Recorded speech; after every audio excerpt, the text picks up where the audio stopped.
So many people talking about it. This commotion at the theme park definitely made waves.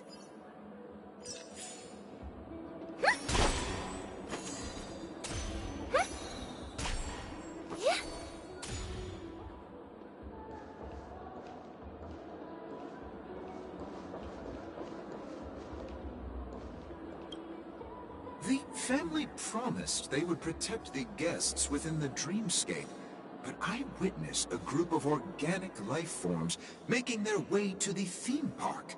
And soon after, a rip tore through the sky, and black rain started leaking out of the void. The family needs to provide a reasonable explanation, or I'll take my loved ones and return to reality. I thought the dreamscape was supposed to be a paradise. If it's not, then there's no point staying here. It appears the good sir has seen many great events. And it's true that an uninvited guest has unexpectedly entered the dreamscape. However, their target is not the ordinary guests, but the ambassadors of the IPC. The family will certainly ensure that the safety of the guests is of the highest importance. Hey, yo, that's Sparkle, ain't it? Miss Robin, I know the Bloodhound family has already sealed off the theme park and has control over the situation, but it won't resolve the problem. The family can try their best to protect their reputation, but as a guest, I don't wish to gamble with my life.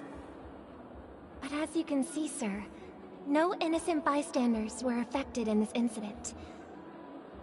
Perhaps the dreamscape is not as perfect as promised, but there's no place safer than dreams under the family's rule. I believe you know this better than I do. If this incident happened in real life, how many people would be able to walk away from it? I could stay here, but keep in mind, guests come to Penacony to enjoy the dreamscapes. They do not wish to be entangled in a conflict between the family and the IPC, so let's not have any more unnecessary incidents. Of course. With the Charmony Festival about to commence, we will spare no effort in our preparations. Rest assured. To express our apologies, the family has arranged this gift for the guests. Thank you for understanding.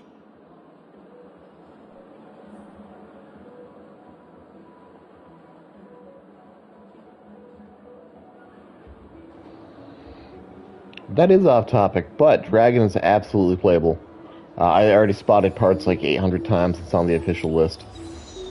One of the last community posts I put up had the big ol' full list of units they just released right after I did my last, scrape pixels and determine who's in stream. So you can check that out if you want the announced roster. But yeah, Dragon's absolutely in. Godmaster, Shining Rising, Dragon, Rose, Funsaiki, but no one else so far.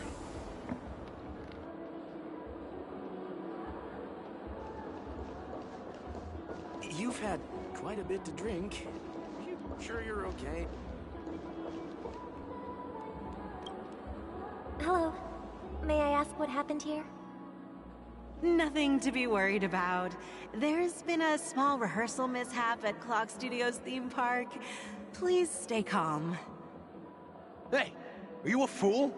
You don't even recognize Miss Robin? Who do you think you're talking to? I'm sorry. I've just been transferred to the Bloodhound family, and I'm still not too used to working on the streets. I didn't realize it was you. I'm so sorry. You better be sorry. Also, just because it's in GBM does not mean it's going to be in this game. God, no. There's so much shit in GBM that's not here. We seem to have more or less the new Gundam Breaker roster and a couple additions. Like, the only thing that I see on that list that has not been in a Breaker so far is Luna Zaku Gunner. That's it. There's definitely not any big GBN pulls so far, besides the bad luck ones. Hey, don't sweat it. You guys have a tough job. I know how it is. How's the situation looking? Oh, we've sealed off the theme park. Most guests are used to bizarre phenomena in the dreamscape, and so far, no threats have been detected. We can expect order to be restored soon. Rest assured, Miss Robin will intensify our patrols to ensure that no incidents occur.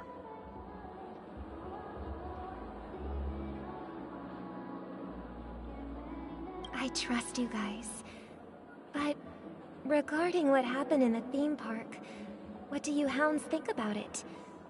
It's okay. Feel free to speak your mind.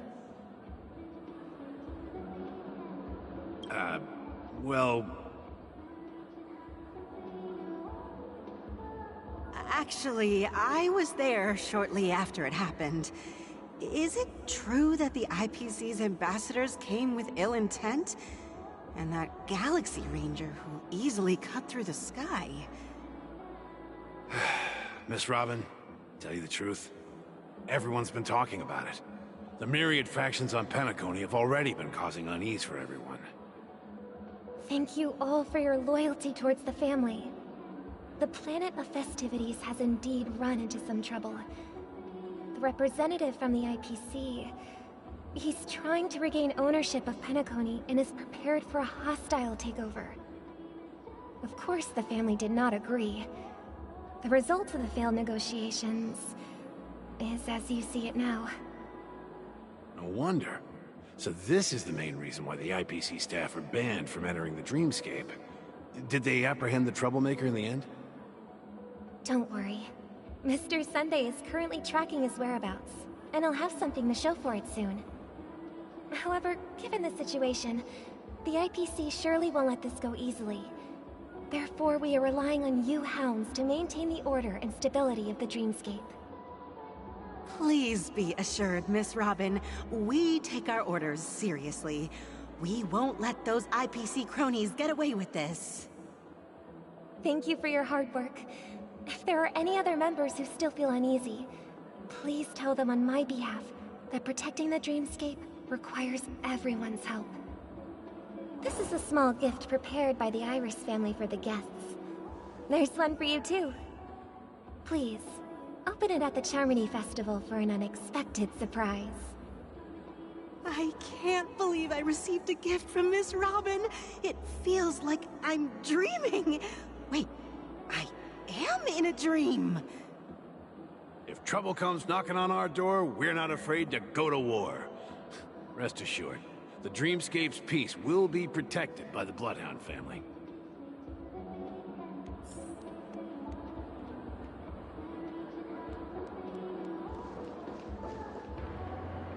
I'll say it, this Robin song's a pop.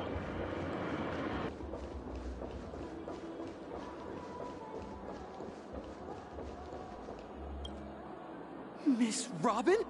That's the renowned cosmic superstar, Miss Robin! I didn't expect to meet a fan here.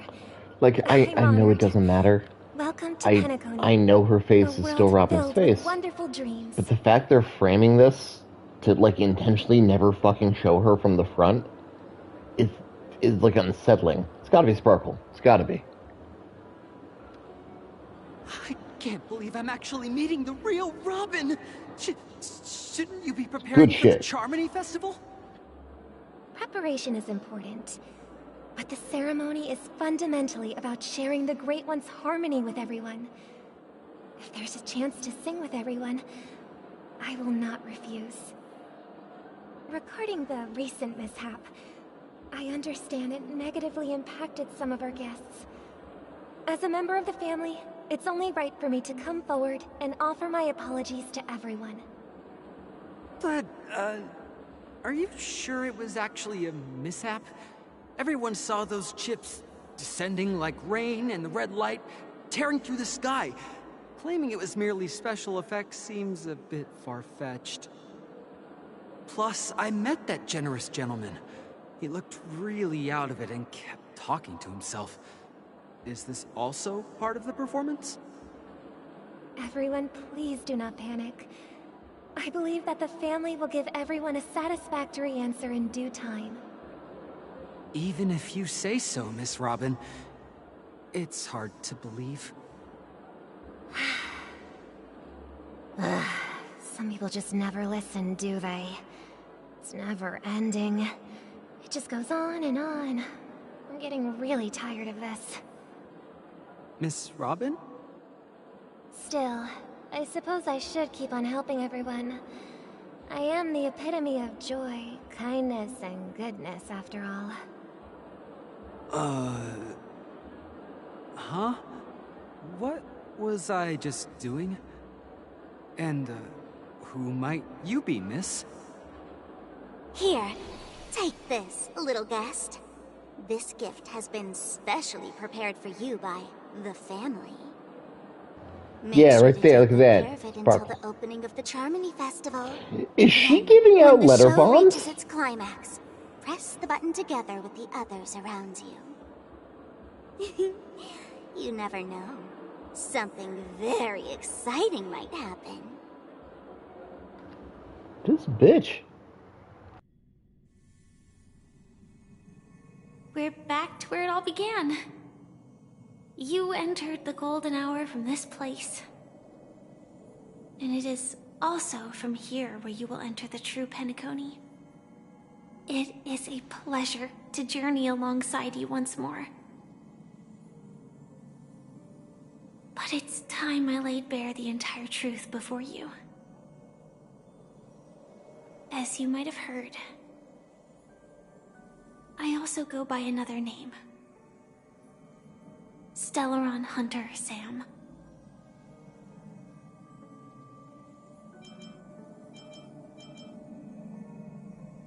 I know you have many questions.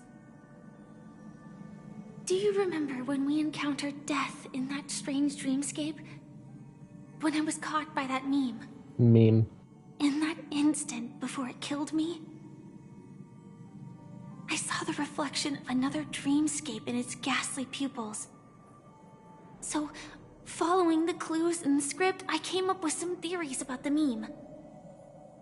That's why I instructed Silverwolf to issue invitations, drawing everyone to the Dreams Hotel. I intended to call upon death before you arrived, to solve the riddle using more direct means, and then invite you to join. However, contrary to my wishes, I couldn't defy the script.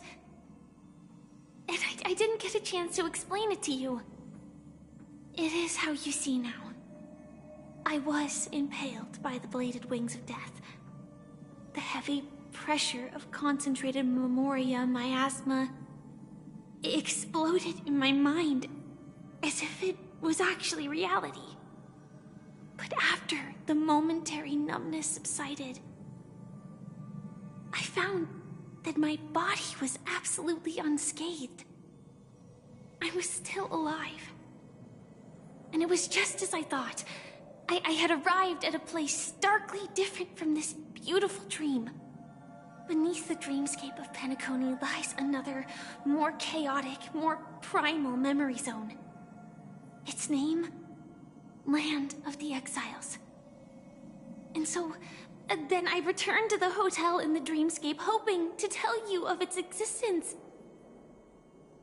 Yet I could not reveal my own identity. So, I could only divert your party's attention and lure you away from the battlefield. And after, all my attempts proved futile.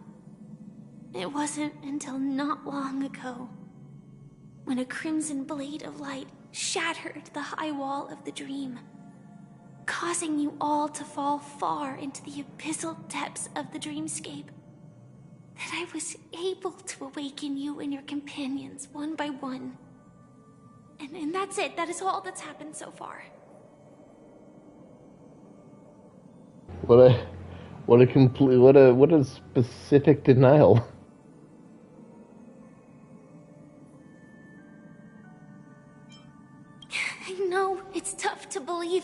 place without reservations. I just want to say, you are very close to the final answer. Just one more thing needs to be done. And then I can prove it to you. Now, let's leave this place. Please close your eyes. Take a deep breath and visualize the dreamscape's outline in your heart. And remember, you must not open your eyes at all times. 3, 2, 1. Don't be afraid. The one who has come to greet us has arrived.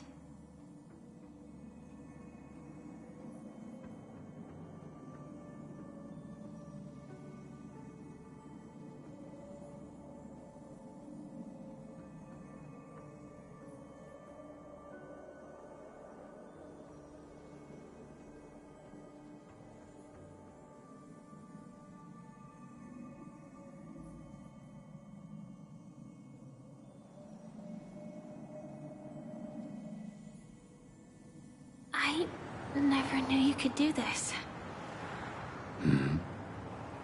Do you have a driver's license? Oh, I do. That is surprising. Why? Because this is Japella, the city of sins? No, it's nothing. Because you're a 40,000-year-old Chinese zombie. I'm just thinking that you haven't slept in 20 system hours. Are you sure you're okay?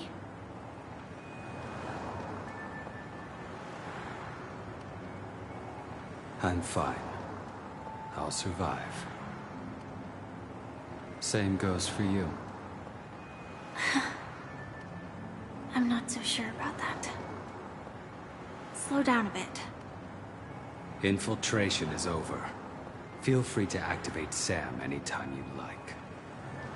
There's still some time before the next part of the script unfolds. Let me stay a little longer in this body.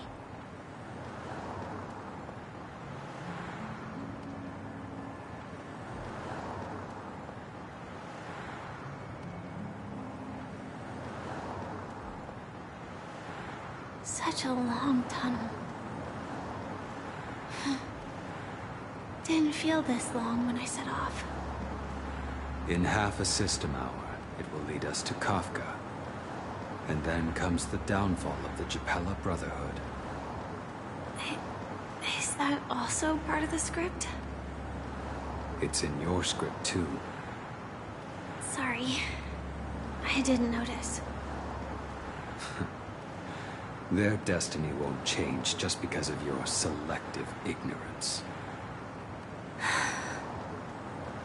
I told you before, it's a bad habit. What about you then? Is this the moment you finally find the death you've been looking for? As always, it's a blank slate. It's not on this planet. Why the sudden inquiry?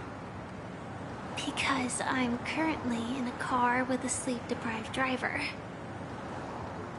I just want to get there in one piece. This car has full self-driving capabilities.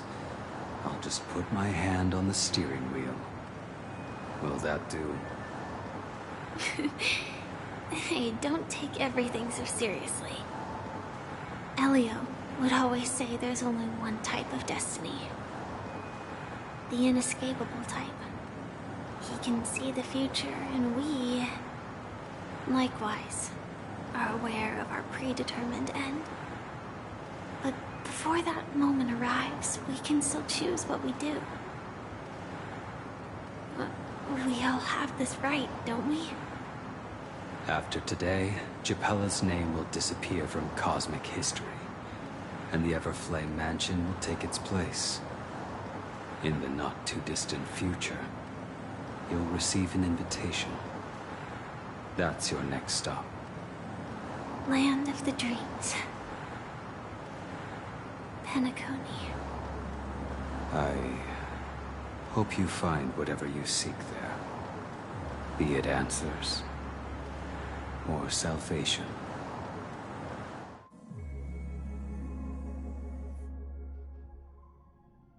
Yeah. Glad to see you're safe and sound. Hi, Dad. Close your eyes. This is the answer. Isn't it incredible? The monster that we have always known as Death is actually the guardian of the land of the exiles. It abides by a certain rule, abducting people from their dreams and bringing them here. The question that has been perplexing us, does death really exist in the dreamscape, appears to be a cognitive trap. It was laid by those orchestrating events from the shadows to cover up the truth behind the disappearances and the existence of this fortress known as Dreamflux Reef. Every emergence of that meme is related to the Watchmaker. Since Dreamflux Reef is where it brings its captives, it's likely that many of our long-standing questions will be answered in this place. The atmosphere here is starkly different from the beautiful dream.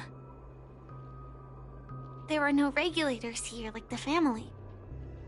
And they all look like they're mildly dazed. But from the whispers of the residents, I've heard a familiar name. Gallagher.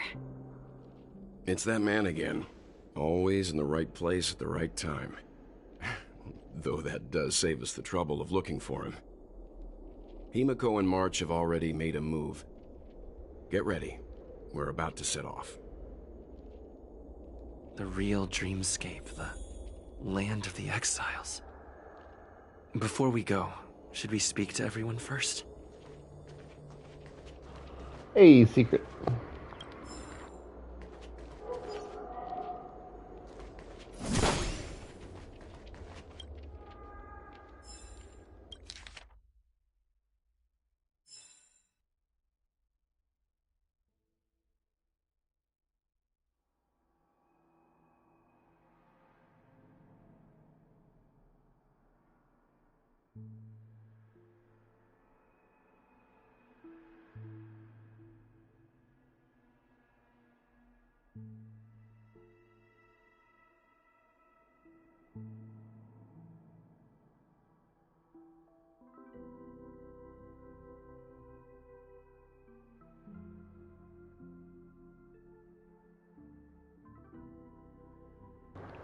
Okay, so this was another aspect of Penacony. It was another dreamscape that eventually just like rained down. Kind of like a bird.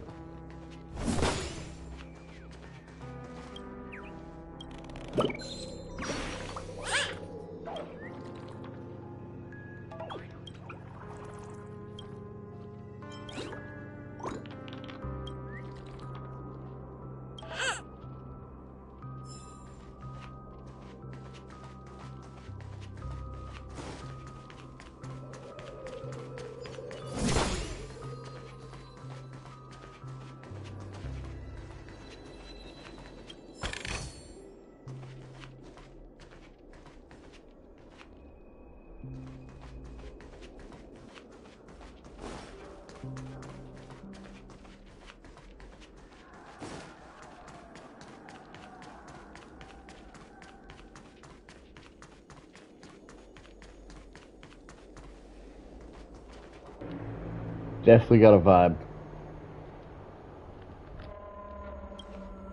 I'm really sorry for waiting until now to tell you everything. 2 reasons. Firstly, the script. In the future that Elio saw, Sam and the Astral Express's confrontation was inevitable. I tried to break the shackles of the prophecy, but this is as far as I could go. That aside, there were also my personal motives. I wished to travel with you as Firefly, and not Sam.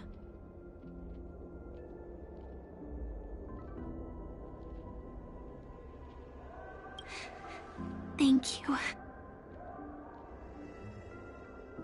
Elio only gave me one instruction. Allow the Astral Express to pursue the Grand Legacy. It means that the Watchmaker's legacy holds great significance to trailblazing. And to you. Elio's scripts used to revolve and expand around certain specific Stellarons. But with your appearance, this condition has apparently ceased to be appropriate. Perhaps he also saw the impossible in the future. Do you still remember that medical cabin I told you about? Well, that's Sam. It belongs to the Iron Cavalry of Glamoth's Firmament Frontline. A Firefly Type 4 tactical heavy assault mech. It is the cradle of my vitality. And the meaning of my birth. And for the longest time it was how I should have looked to the rest of the world. The timescale of Dreamflux Reef differs from reality, so we mustn't lower our guard. You're sensitive to Memoria. A slight misstep, and you could get lost in this memory zone.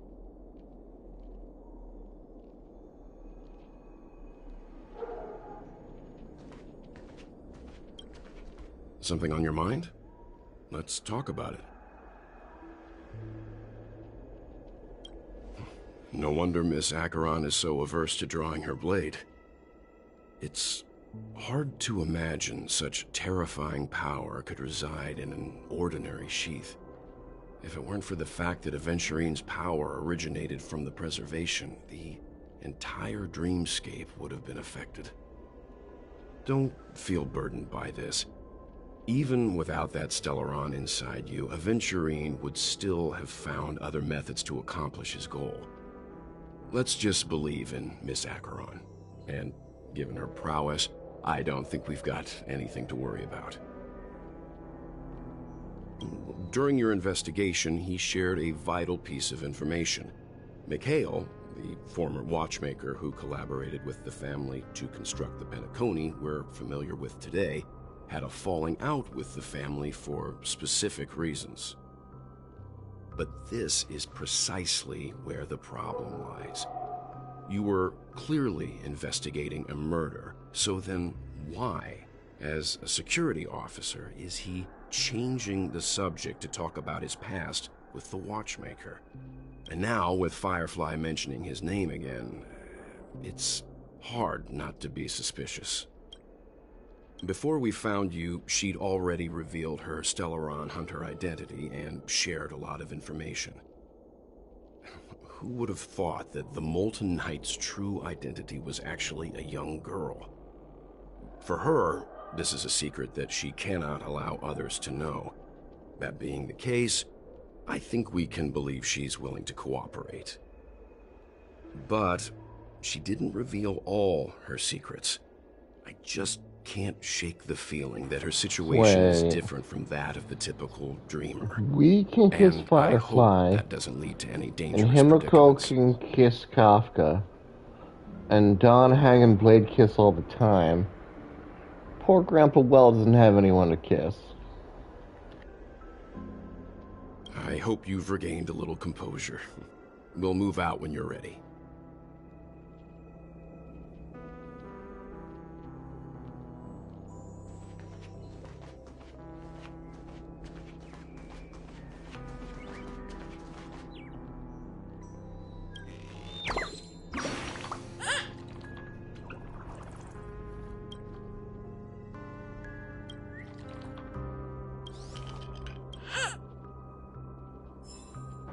I have conquered.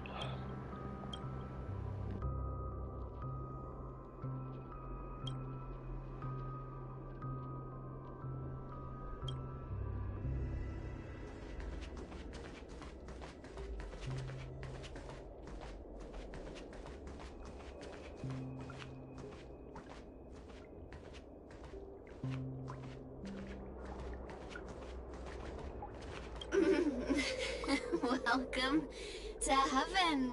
Dreams, true or false, all are ephemeral. Might as well drink more Soul Glad instead.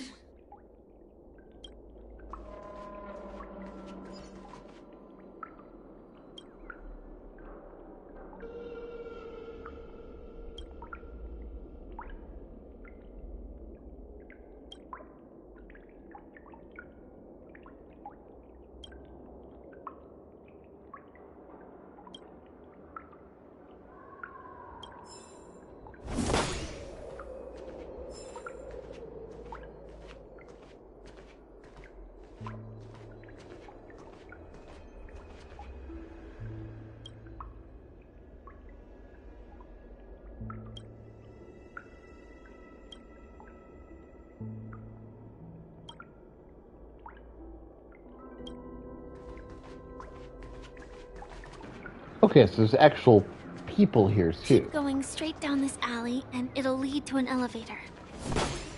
It'll take us. Yeah, hold on, I got a bird.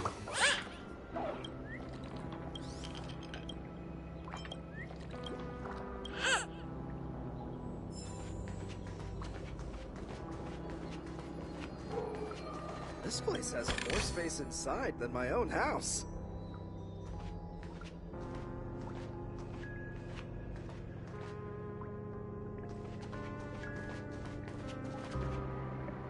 I feel a little offended that I can't challenge this guy for this. This doesn't feel right. This should be mine.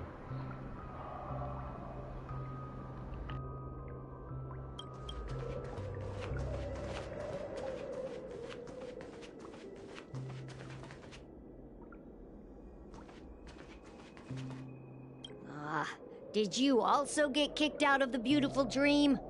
I want to go back. Well, but then I don't want to go back. Tell me what I should do. I don't know what to do.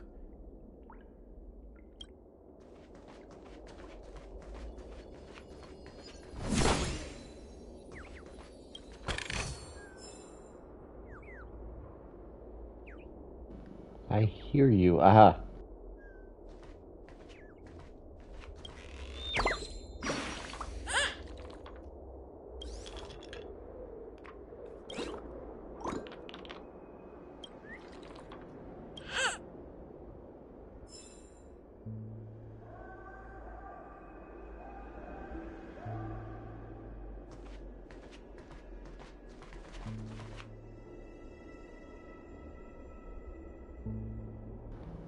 Just in case he's not full of shit, I'm gonna take a screenshot.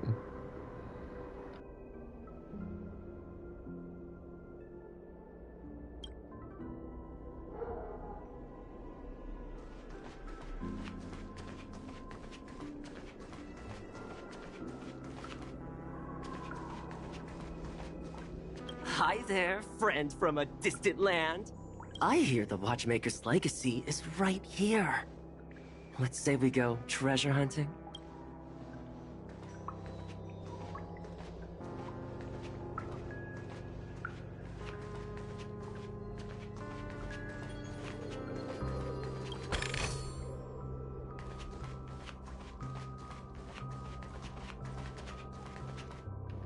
Oof.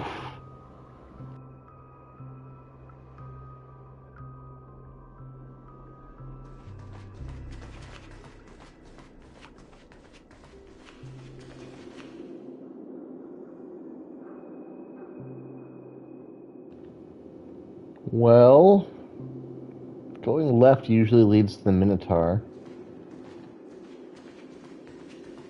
What a huge clocky. Looks like the Watchmaker also left his mark on Dreamflux Reef. Jesus fuck.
Unbelievable.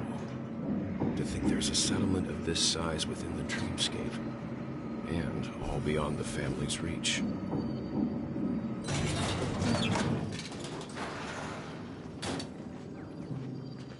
The atmosphere in this fortress is pretty different from that in the beautiful Dream. Yeah, that's really interesting, but it looked like there's a Pepeshi in a barrel to the right, and I want to see what that's about. When I first saw it, I was in awe too. The sky here, it's like a reflection of the 12 dreamscapes. What's even more bizarre is that this place is also separated into trade and residential areas. The layout may be simple, but the facilities are very comprehensive. It seems that there are quite a number of people living here. Though both dreamscapes have distinct styles, the architectural designs are quite similar. Works of the same hand, perhaps. Hard not to speculate on the connection. But there's no point in overthinking things. Let's meet up with Himiko and the others first. Take a right turn at the end of this road and you'll reach the trade district. There are more people there. And perhaps someone knows where she is. Not coming with us? The Astral Express likely needs room for some internal deliberation. In the meantime, I'll try and locate Gallagher. Sure. Let's reconnect later. Letting her go was the right decision. Further observations are needed before we decide whether to trust her.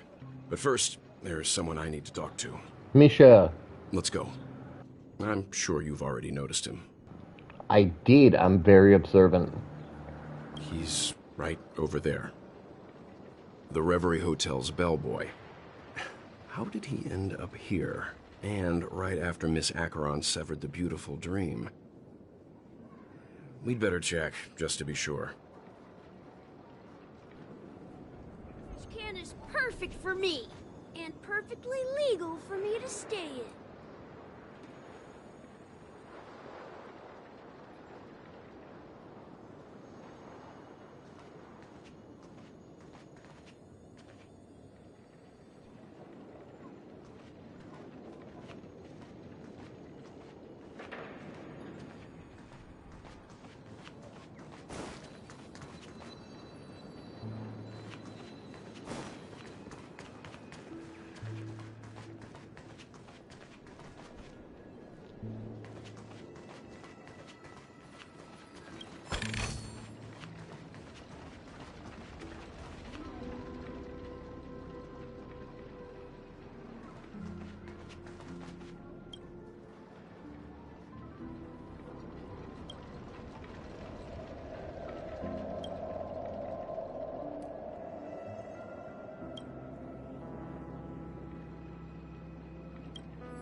Yo, hold up. Don't we know you from Dream's Edge?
Nothing ever beats a good drink.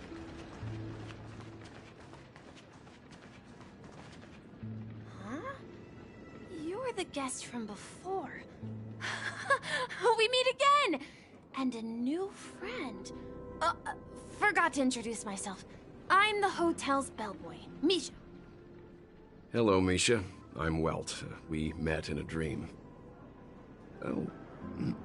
And who might this be? Tick-tock! Old friend and new friend! Let's high-five!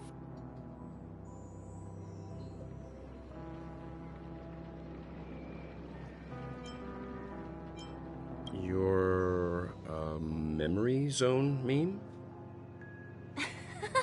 Nope. Clocky is a good friend of mine. We all live here. How did you two get here? This dreamscape isn't supposed to be open to the public.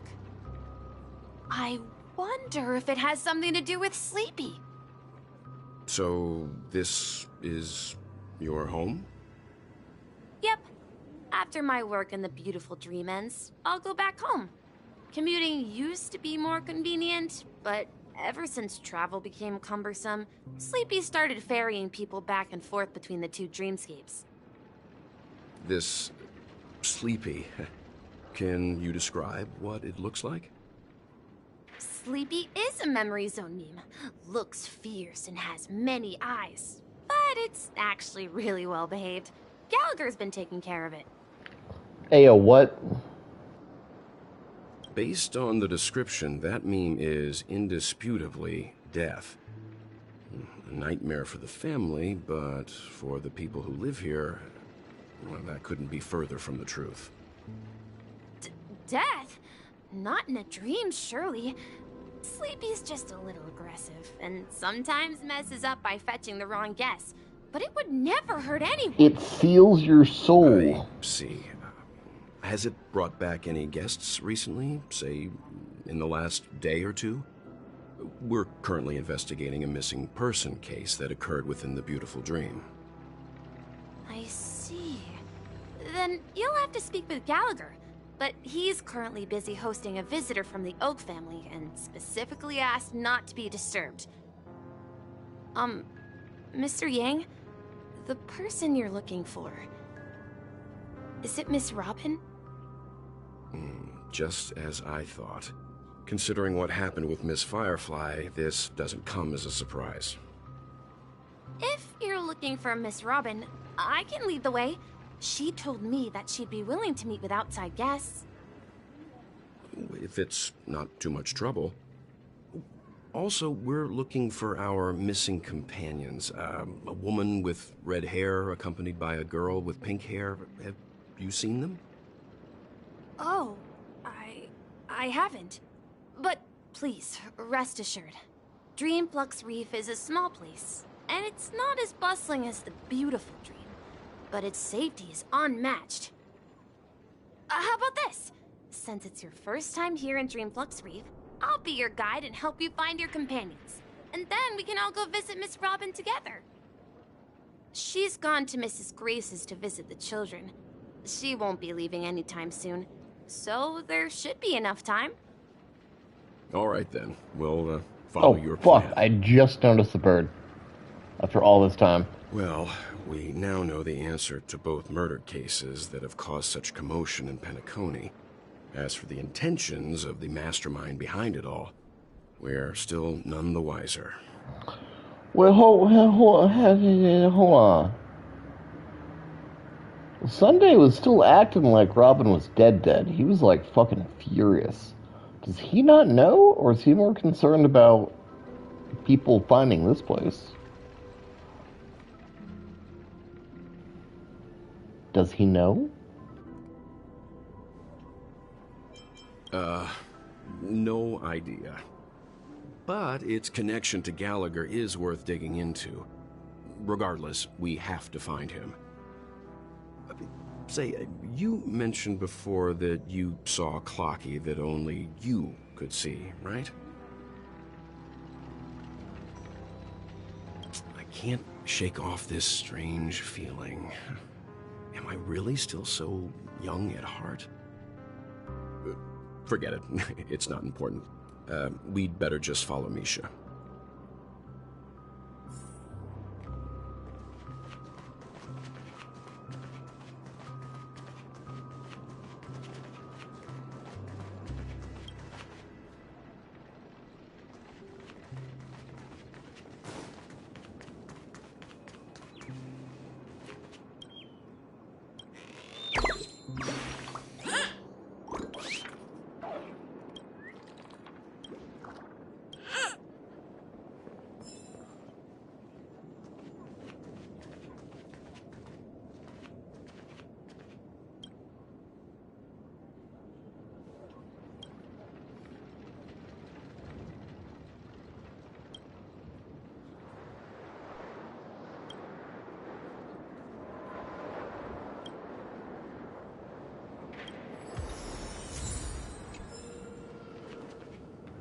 Kitty! The fat kitty.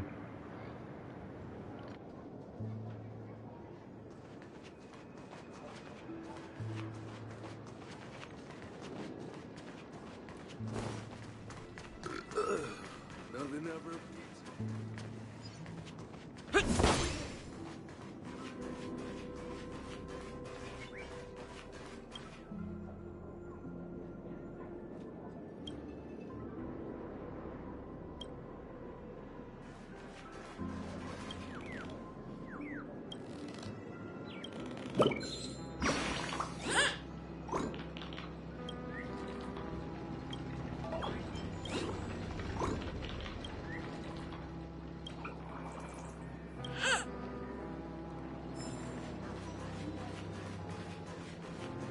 you really leaving?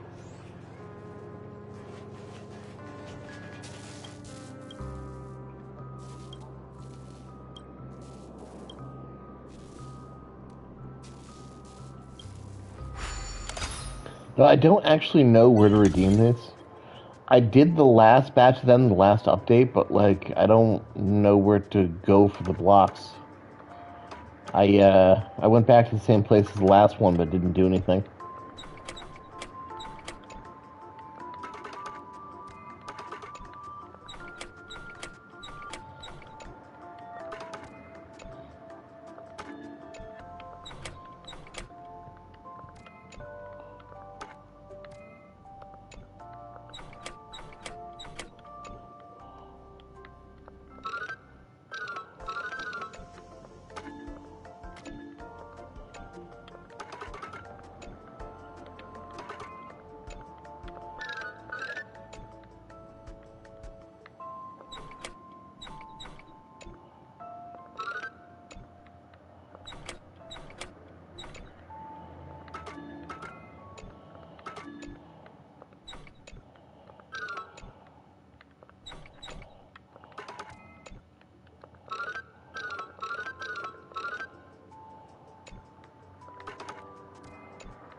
Like, I feel mentally deficient from this.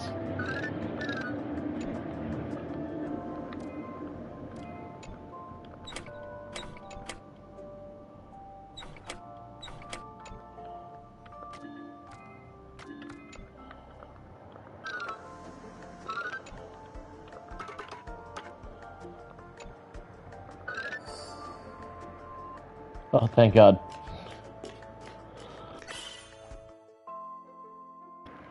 Fuck.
Oh, I don't even know what Chivo I got.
Dreams are a reflection upon...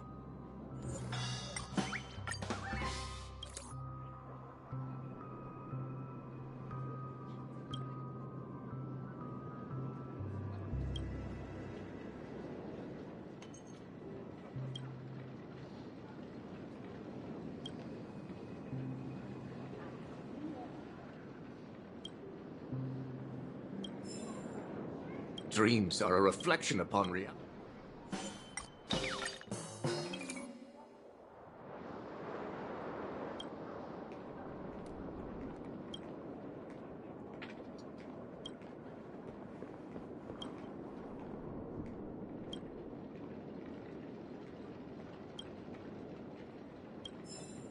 I shall ensure that their story...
Everyone, look!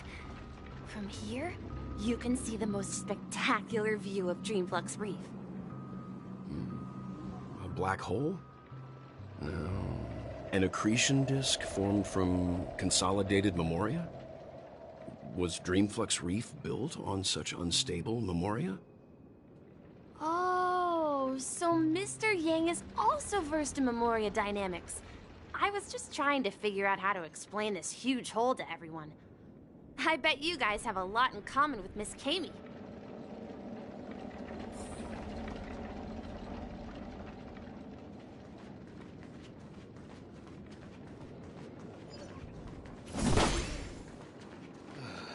I'm just a wallflower.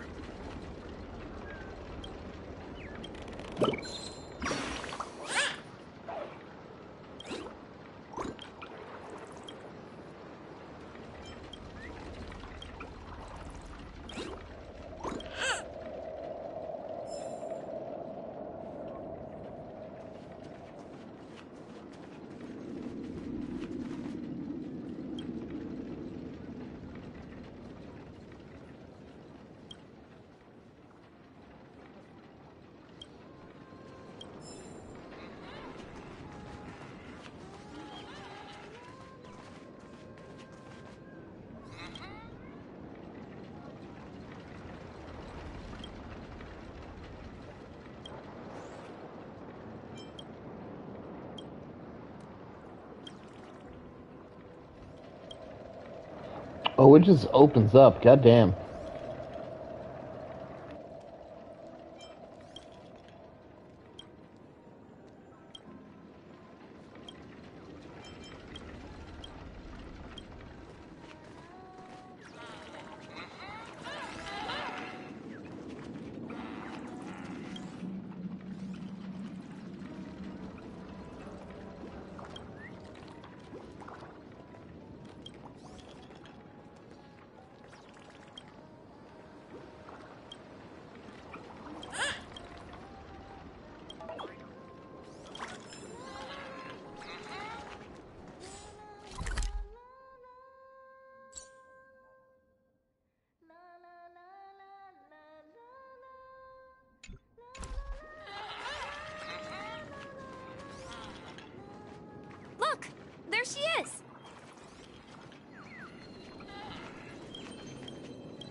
calculations are finally done.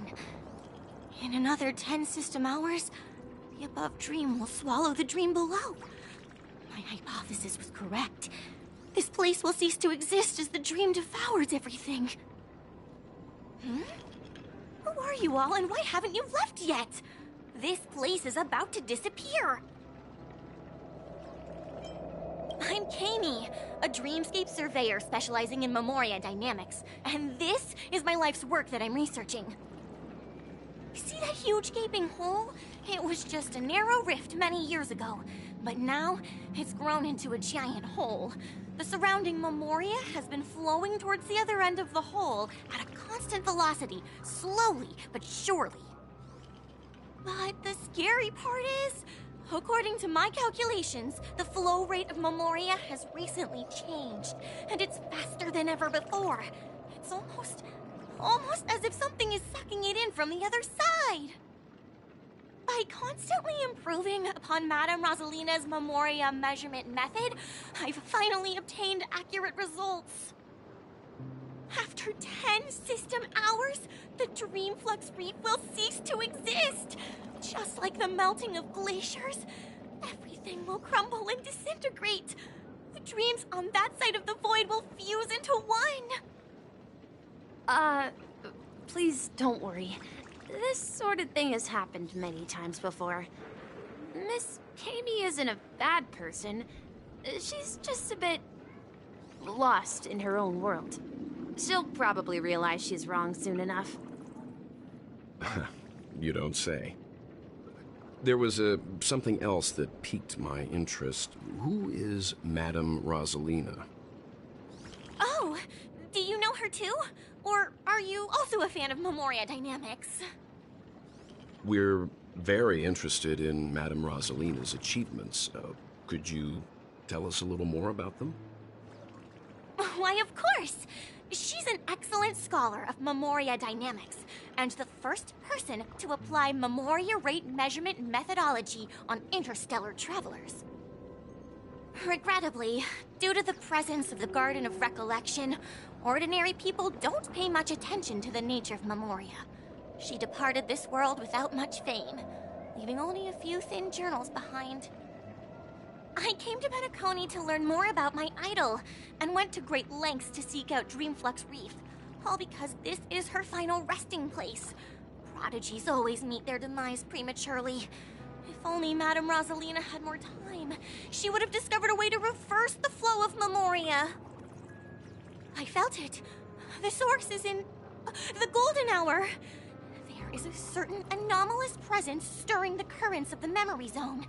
I must uncover more concrete proof. I must convince everyone. Does the name Madame Rosalina sound familiar to you?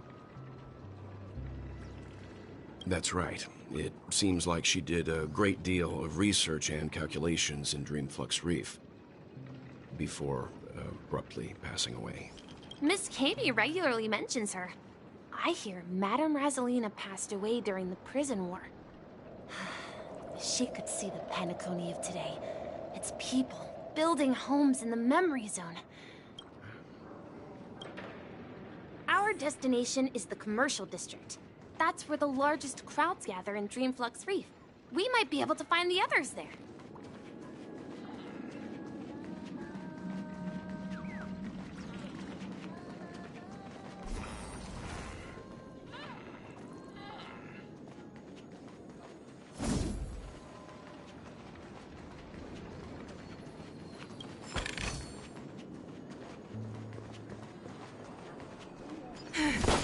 Let me go! Please, come to your senses. I'm begging you. So this is the so-called freedom of organic life forms.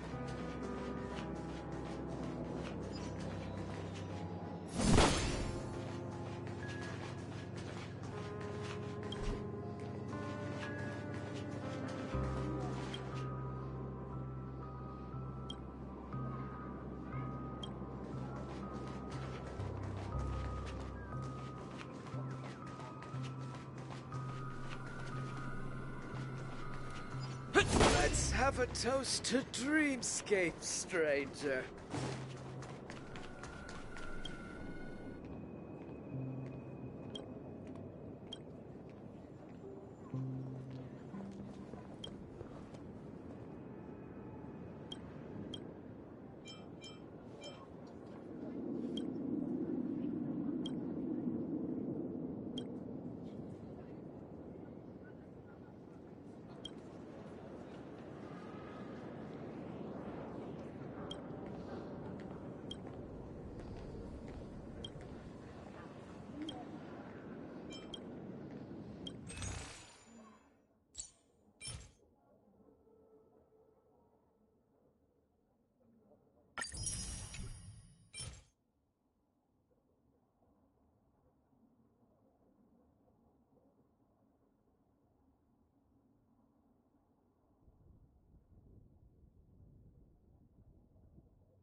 In dreams, embrace...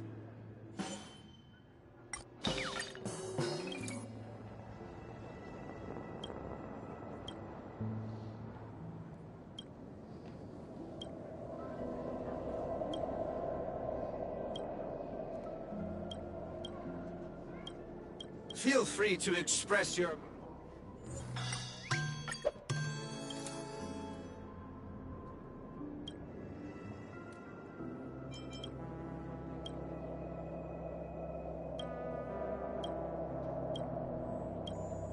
In dreams, embrace...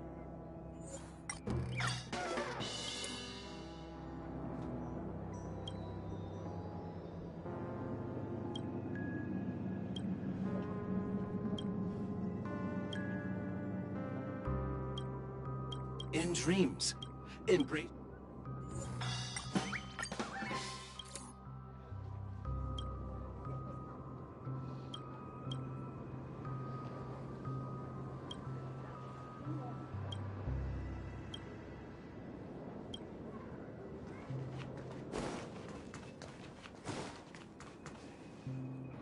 I'm sure if I answered that differently, I might have got something.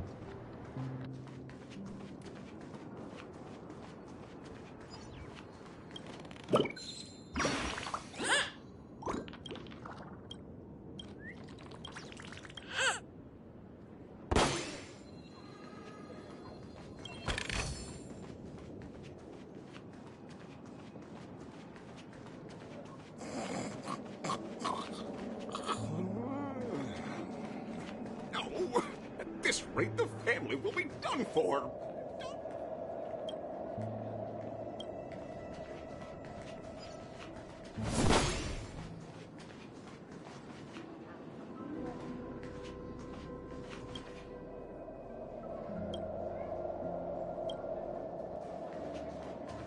I knew you couldn't hold your liquor. Tried to warn you, too.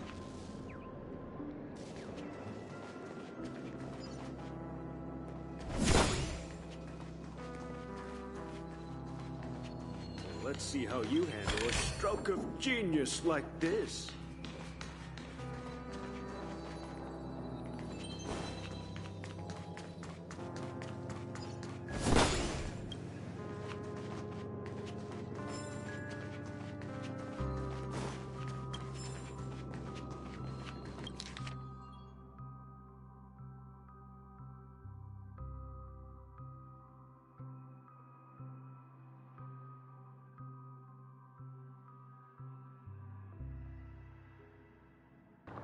There is no spoon. That's what he's trying to say.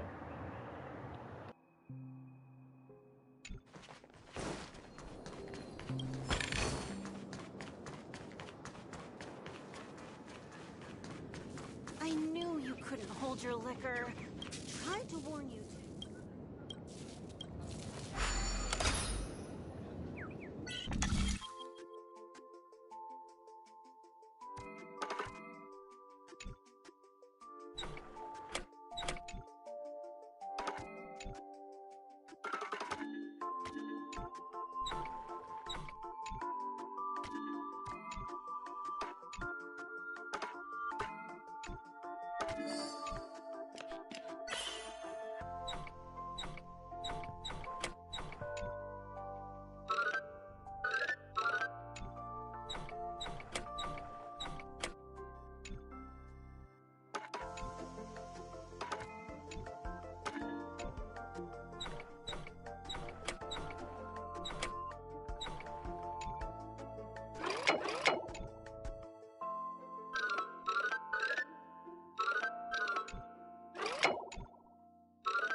I didn't even see that there.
Ghost! There's a ghost! Don't come near me! Oh my. I'm human and so are you. Can you get a grip? Mr. Yang and Mr. Trailblazer, I've been waiting for you.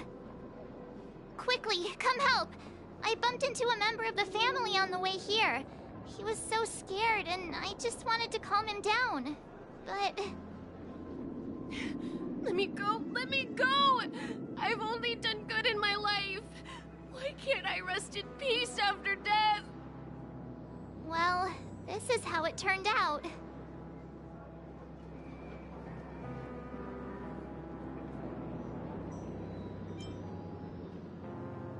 Me? A ghost? Don't make me hit you. He thinks he's dead. Although, when I first fell in, I also thought the same. Dear guest, this is not the afterlife. This is Dreamflux Reef. That's right. Did you hear that? Repeat after me. Dreamflux Reef. You're talking to someone invisible. If I'm not dead, what am I? I shouldn't have pushed my luck and tried sleeping in my dream. Curiosity kills the Papeshi.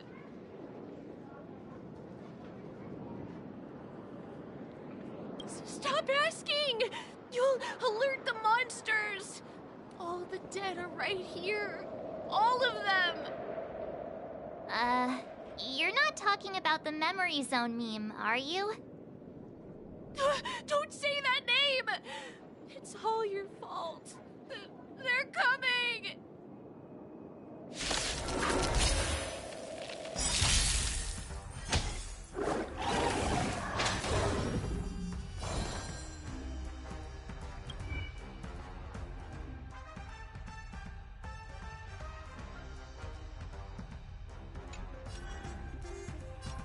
Get them! Too little.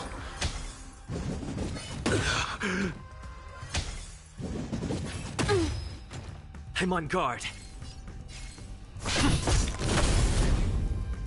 Destiny is apparent. Ill tidings manifest. Your end approaches. I'm gonna hold everyone back again! That paradise, savor it for me.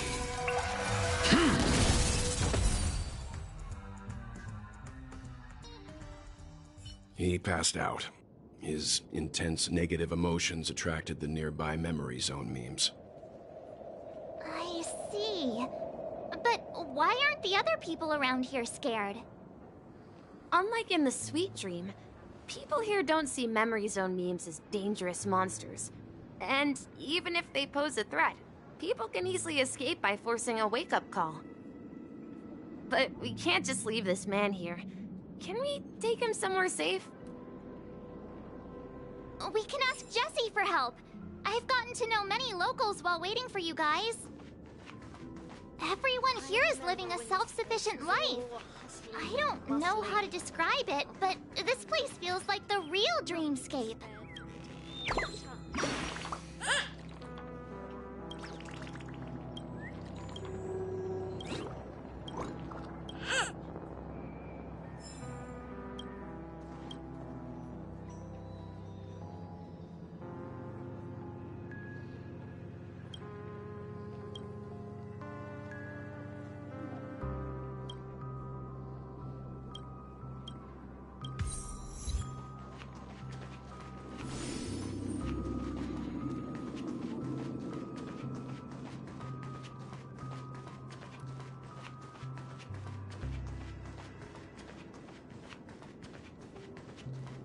No! At this rate, the family will be done for! Done for!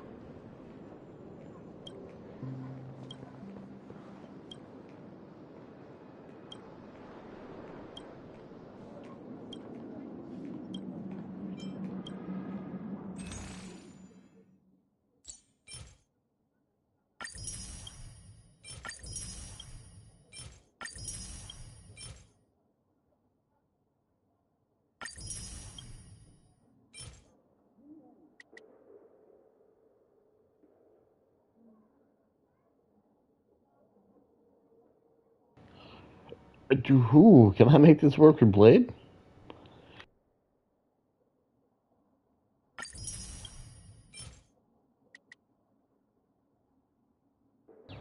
Jesus fuck.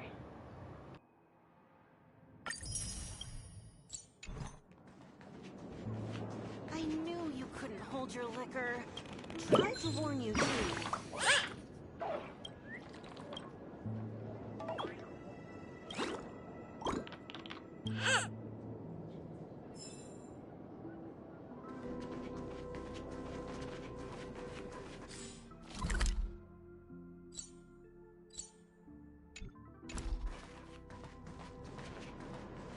Let's see how you handle a stroke of genius like this. Evening, Jessie. Is it evening? Welcome, Miss March. Who might these be? These two are my friends. As for the man lying on the ground, he's a scaredy cat who fainted from fright. I see. Another poor guy who accidentally ended up here. I'll take care of him. There have been a lot of new faces lately. Things must be tough in the beautiful dream. The few remaining havens of freedom in Asdana will soon face trouble. Do such things often happen here? Not really, but they're becoming more frequent now. Guess it's one of the signs of the Sweet Dreams collapse. This man has had quite the shock. Could you help me find a Halovian lady, March? Her songs can heal mental wounds. A Halovian lady? That must be Robin. She's also here in Dreamflux Reef. Huh? Robin? But I thought she... Oh, right. If Firefly is here safe and sound, then it means Robin must be okay too. Misha is about to take us to her to find out what happened. But before that, let's meet up with Himiko. You were with her earlier, right? We met some stowaways in the residential area. Most of them came from neighboring star systems. I heard that places like Dreamflux Reef are scattered throughout the memory zone of Asdana, like islands in the ocean. They existed before the family arrived. I also heard that when Dreamflux Reef took shape, it was the center of all dreamscapes in Penacony. If that's true, it's no wonder there are so many similarities between this place and the Sweet Dream. Himeko must be gathering information. Let's hurry up and get going.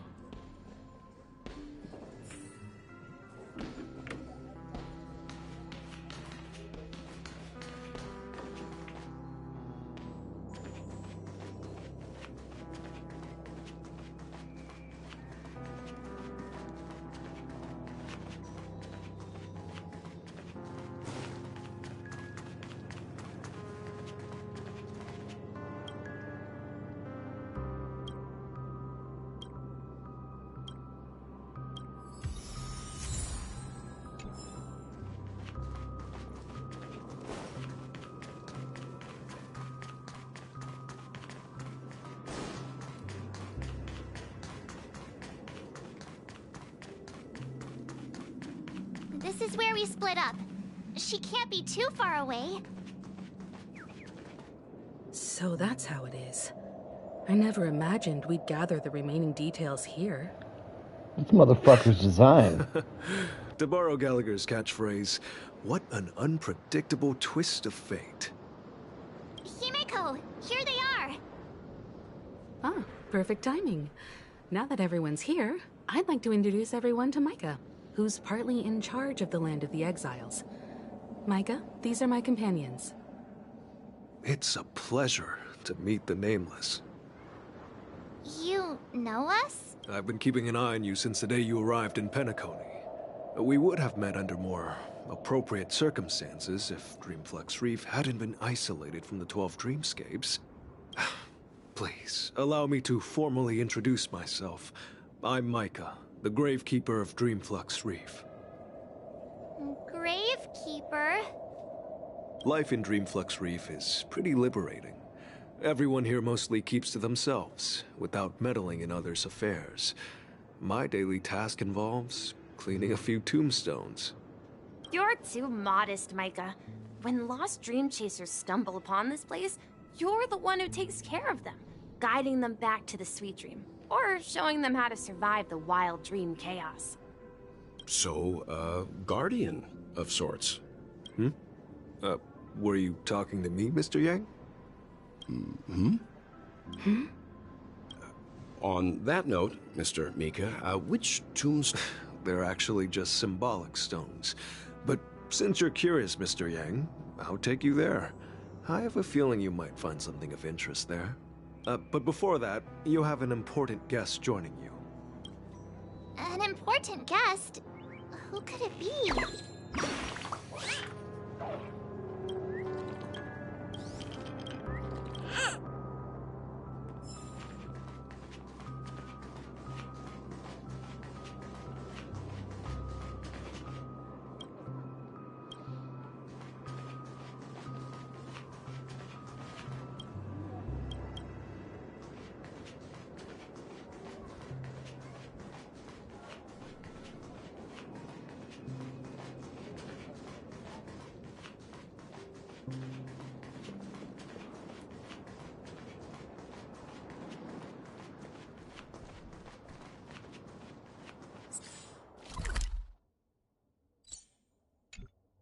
I'm beginning to understand.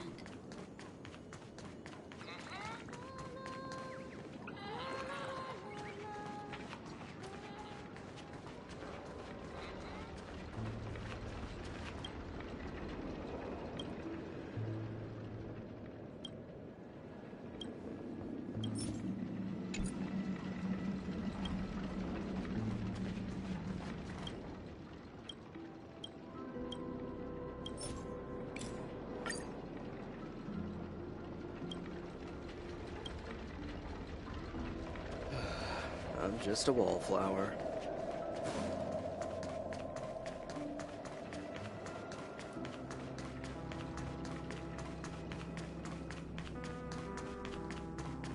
There she is. It really is her! Miss Robin! Everyone sang so wonderfully. It's not often that I tried this music style, but I've gained some valuable insights from it. Oh, I can't thank you enough, Robin. Well, these kids have made incredible progress in only a few days. It was nothing, Grace. I merely taught them how to sing. It was you who brought hope into their lives.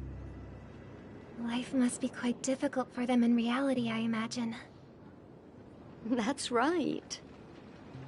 Whenever it's time to say goodbye to these kids, they're reluctant to leave. But I've explored every corner of Dreamflux Reef, talked to everyone I met, and they all told me the same thing. This shattered dream is not worth clinging to. It seems you truly are a child of the Harmony. Emma and Andy are orphans I took under my wing. Carol there, with her blind eyes, used to work at a nutrition center in the outer ring of Penacony. And as for Gary, he's been living with autism since he was a child. They're not old enough to enter the sweet dream managed by the family. If we compare people to birds, these kids are like fledglings with impaired wings. But in this dream, well, they can fly freely. Even if they stumble along the way, well, they're still relying on their own strength.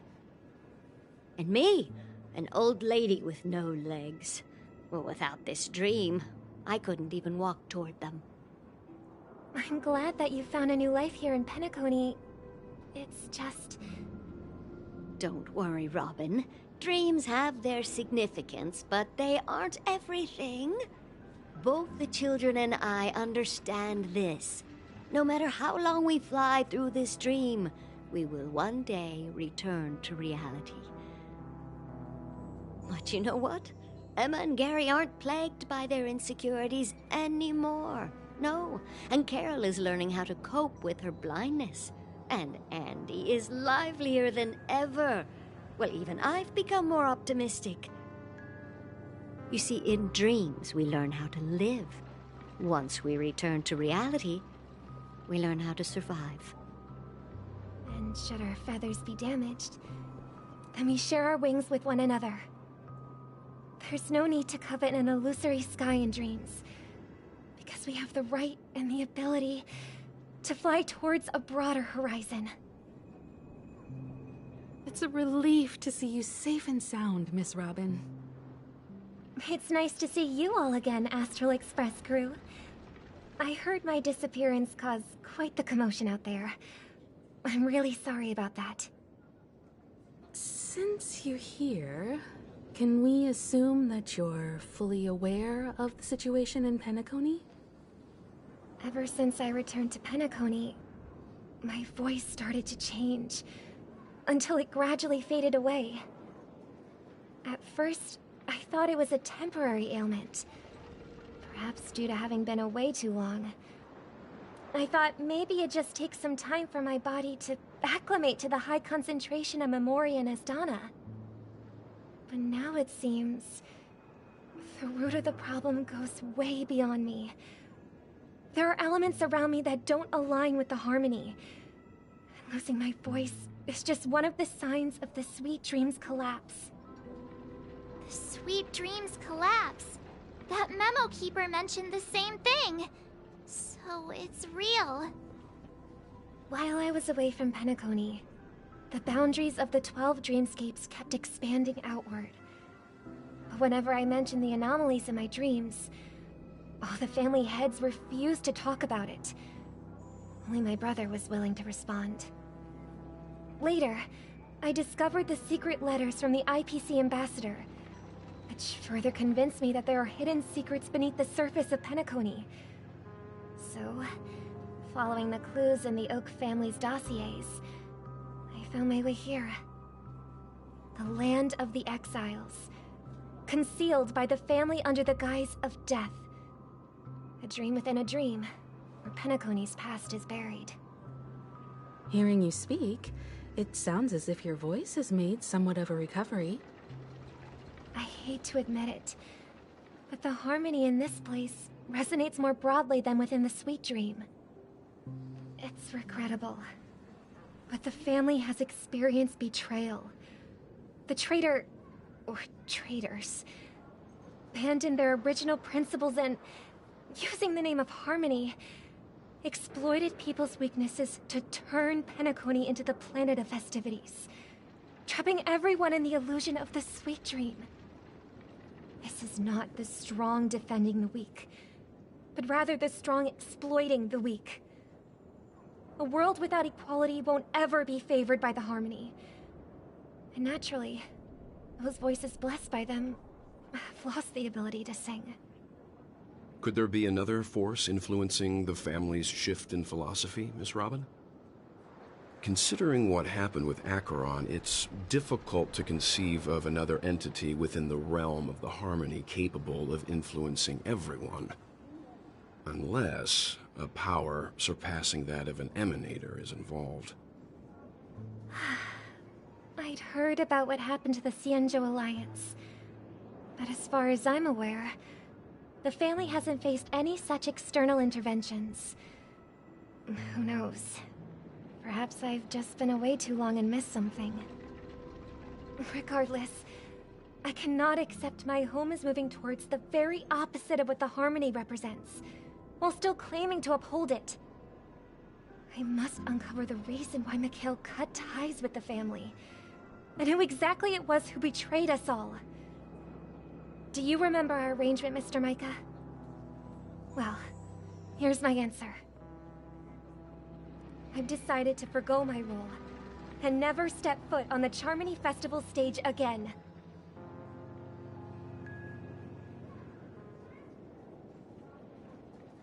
Look here, brother. A little bird. Looks like a fledgling Charmony dove. But Charmony doves don't live here. So how did this little bird get here? Maybe its parents abandoned it? It looks weak and frail. Why don't we find something soft and make a nest for it? This place is too dangerous for a fledgling. Let's take it with us. We can put it on the wooden shelf in front of your window. Okay. A bird like that must have a beautiful singing voice. But where will it live? I'll ask the family head to build a cage for it. A cage? But then it won't have the freedom to fly, right? Let's see. What is it that has captured the attention of the two best interpreters of the Great One? To the point that they've forgotten how to enjoy their dessert. Oh, poor little thing. Doesn't look like it's doing well. Do you want to rescue it? I do. But I don't want to lock it up in a cage. Why? Even if it's small and not fully feathered, and can't sing, it didn't come into this world just to be locked up in a cage. Birds, they should be flying free in the sky. That's quite the romantic idea. And what about you, a young scholar? Do you agree with your sister? I think she's right. But if we leave it out in the wild, it won't survive for more than a few days at best. Ah, I see. It seems our little scholar is still a bit unsure. Well, as you probably know, Charmony doves can fly through the air. When they fly really high, the friction caused by the flapping of their feathers against the atmosphere creates amazing lights, so that they look like shooting stars. We've seen this spectacle so many times that we think it's just something they can naturally do. But that's not the truth. Their radiant display is the result of countless struggles against nature over generations. Their ancestors were too weak to survive on the ground, so to escape predators, they started seeking new opportunities in the air. After countless attempts by many generations, one of them finally figured out how to fly. It soared into the sky and never looked back at the ground again. So, you mean birds aren't born to fly, but they find a way to do it through their determination, right? Well, that's an idealistic way of putting it. So, what are your thoughts, Sunday? I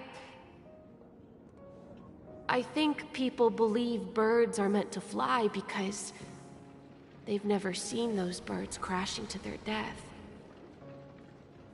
That's an interesting perspective. So, have you decided what to do with the bird now? For now, I'll keep it in a cage until it can take care of itself because... I want it to live. No matter what. Well said, kids. It seems each of you has found your own answer. Your insights are truly remarkable. And I hope they come true in their own way. We will take good care of it. Won't we, brother? Yeah. But, Mr. Gopherwood, there's one thing I don't quite understand. And what might that be, my son? What if this little Charmony dove never learns to fly in the end? I mean, if there are fledglings in this world that can never fly throughout their lives, should we let them go back to the sky, only to see them crash to the ground and die? Talking in your sleep, Birdie? Time to wake up.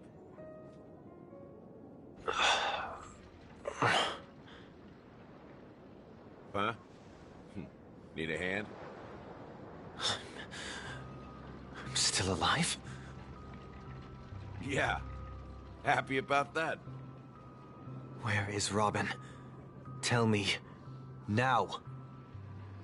I knew that was going to be the first thing you'd ask. Don't worry, your sister is here, safe and sound. She's probably walking around the streets now. If I were you, I'd be more worried about myself. After all, right in front of you is the guy who just stabbed you in the chest with a dagger. If you wanted to kill me, you wouldn't give me the chance to speak. Just tell me your demands, lackey of the Watchmaker. So, you figured out who I am, huh? No wonder you had the guts to go against the Dream Master and the Four Families. Looks like I made the right choice. Choice?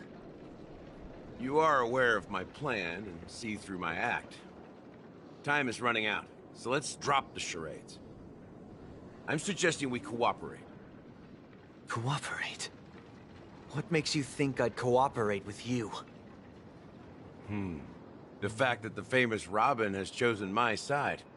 Plus, some clues about a traitor and a bright future for Penacony. Any of that catch your interest? I find it hard to believe a man who's full of deception. Fine. You don't have to trust me. What you should trust is the sense of justice inside of you. Show me Robin first.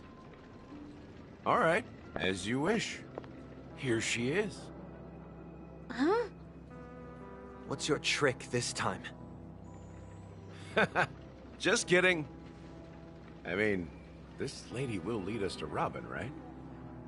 And the crew, too. There are too many people who you owe an explanation. That'd be great. Please follow me, Honorable Oak Family Head. Now, all the actors are on the stage.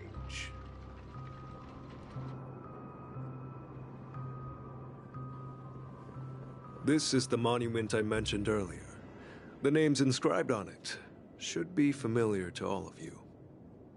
Rosalina and Tiernan. When Penacony was known as a frontier prison, it was the Trailblazers who connected it with the stars. They were the heroes who saved Astana, and their names deserve to be immortalized. Not just on this small stone tablet, but in the annals of history for all of time. However, today, the planet of festivities is nothing but sweet dreams. That heavy piece of history is all a distant memory. Just like that prison. If their names are inscribed here, then that means... According to Micah, they died long ago. Rosalina was killed during the War of Independence. She ventured alone into the heart of the star system to investigate the flow of Memoria, but she never returned. Tiernan was a skilled gunslinger, strong and reliable. He led the people through countless battles, but he didn't live long enough to witness the arrival of true peace. In the decade following the war, Penacony faced challenges internal and external. To protect Asdana, Tiernan took up the way of the Trailblaze and led the Lampmoth family to explore beyond the system, only to be surrounded and wiped out by the Swarm. Though I had expected as much, the tales of these heroes truly are sorrowful. True to the title of Trailblazer, they spent their lives venturing into the unknown. But what about this tablet? There are no names carved on it. When Dreamflux Reef was created, its owner was still alive. However, he insisted on erecting a monument for himself, saying that it will happen someday. Here we meet again. Everyone from the Astral Express. Robin.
I brought Gallagher here.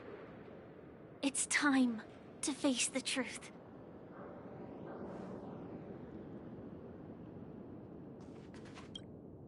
I promised to give the siblings some privacy, so let's talk about our business first.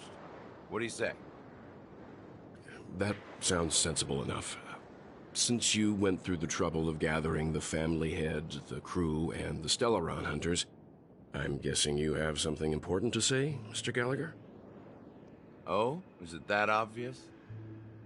The look on your face is practically screaming, I'm the one behind all this. You're right, Mr. Yang. It is indeed time to come clean on everything. The siblings already know what they need to, and they've made their choice. But you, Nameless, arrived a bit late. So it's only fair that I answer your questions. Before we begin, let me reintroduce myself. I'm the founder of Dreamflux Reef, the deputy of the Watchmaker, and the one who sent out that invitation. As Gallagher, the history fictionologist, I humbly extend my greetings to you all. History fictionologist? So what, everything you told us was made up? Well, don't worry. Almost everything I shared was true. Well, except for the part about the family accepting me back. I double-checked with Micah, and everything he said about the family, the Watchmaker, and Mikhail is true. Thank you for your understanding. Now let's get down to business. I'm sure you're all wondering why I went through the trouble of setting up this battle for the legacy, inviting different factions and stirring up a ruckus all over Penacony. Well, it all boils down to something very familiar to all of you. The Stellaron. The Stellaron? But how is that possible? Penacony is a free-flowing interstellar hub. There are no signs of contamination whatsoever. You're totally correct. So, care to take a guess at what that means? I wish that were the truth. But if that were the case, I wouldn't have invited all of you. The sweet dream doesn't come out of thin air. If you think of the memory zone as the sea, creating the land of the dreams is like filling that wild ocean with earth to make an island. To achieve this feat, without the help of an Emanator of Remembrance or Enigmata, the only way is to use a Stellaron. And that's not something you can achieve with a simple wish. It requires vast quantities of knowledge, time, and manpower. I'm sure you get what I'm hinting at. In Azdana, the planet of festivities itself is a Stellaron disaster. The planet of festivities itself is a Stellaron disaster? It all started a long time ago, back when the Watchmaker and his crew liberated the frontier prison. They faced countless challenges as they began building Penacony from the ground up. That's when the idea of using the Stellaron came into play. The Stellaron first entered the Azdana system during the war. The Nameless warned everyone against the folly of attempting to tamper with such a power, and most heeded their words. But there are always people in the shadows with ulterior motives. The turning point came after Tiernan's death. With two of the Nameless gone, the Watchmaker had to go to the front lines. It was at that moment his rivals saw an opportunity. By the time a representative from the Montour Systems family arrived at the Watchmaker's call, the Stellaron had already been activated and was seeping into the primordial synesthesia dreamscape. And I suppose the family happened to possess the knowledge to seal the Stellaron? Not just that. They knew far more about the Stellaron than the average person. They helped Mikhail swiftly quell the civil unrest and played a part in building Penacony under the disguise of the Harmony. Those three eras were known as the Age of Dreaming. The Watchmaker, who had been left in the dark, sent out invitations across the universe, spreading the hype around the land of the dreams. Then, how did they turn against each other? Remember the island in the ocean metaphor? The truth is, the Stellaron was never truly sealed. It existed in a different form within the dreamscape. Think about this. What would it cost to create and maintain such a lavish dreamland? It's people's lives. The opulent dream is built upon the decay of spirits, with a toxic elixir called pleasure flowing through the dreamscape. It tempts people to indulge in the dreamscape, and gradually their minds succumb, becoming nourishment for the sweet dream. Confusion, laziness, and cowardice, weaknesses that plague humanity, were magnified and nourished by the family.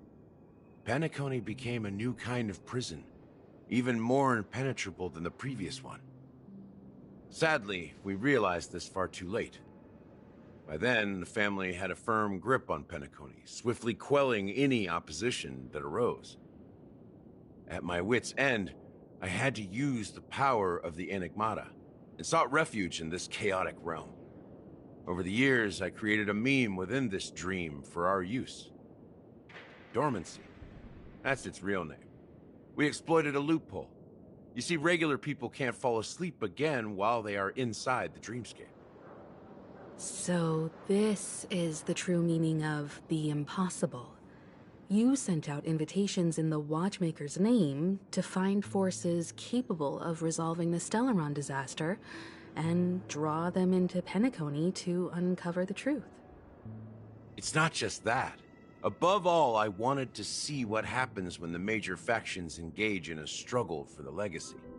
Since this is the Watchmaker's first announcement in decades, the traitor within the family is bound to reveal themselves. So, the legacy is just a facade. If you want to consider the Stellaron as the legacy, I'm totally fine with that.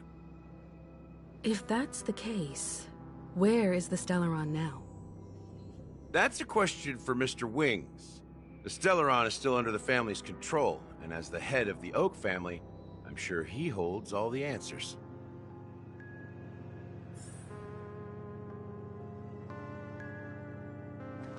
As I suspected.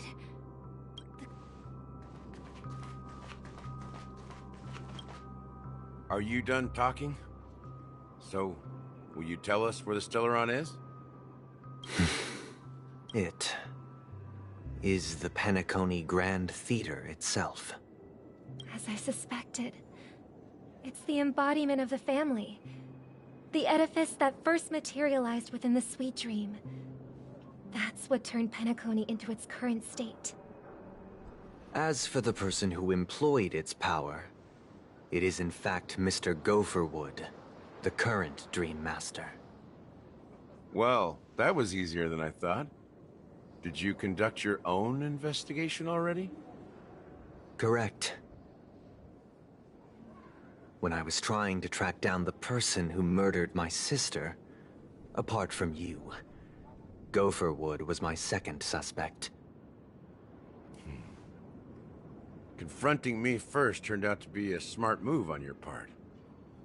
I didn't have other options. The Dream Master has been elusive, and even the heads of the families can hardly get an audience with him. Moreover, Mr. Gopherwood has been kind to my sister and me. And I didn't want it all to end like this. What do you mean by that? To be honest, my brother and I are also victims of the cancer of all worlds. We grew up as orphans, and were adopted by the family when they came to help. Mr. Gopherwood recognized our potential and brought us to Penacony. But I can't just stand by and watch Mr. Gopherwood become an enemy of the Harmony. I won't use my voice to support an evil cause. I won't step on that stage and sing, no matter who the traitor is, or what orders they give me. I won't let the Charmony Festival become an event that destroys Harmony itself, or the paradise in our dreams. Indeed. For the paradise in our dreams. As the head of the Oak family, I'm responsible for ensuring Penacony's promising future. Robin and I will head into the Sweet Dream and confront the Dream Master. And if it turns out that the family has truly strayed from the Harmony, I'll fight alongside you. We'll put the Charmony Festival on hold and make sure Mr. Gopherwood pays for his blood debt. The enemies you are about to face aren't like this old dog here, who can barely even bark. Since our interests are aligned, why don't we team up? Maybe, just maybe, we'll have a shot at success. We have always been following in the footsteps of our nameless predecessors, and there's no reason to stop now. Yeah, we Nameless won't back down from a challenge. Isn't that right, Mr. Trailblazer?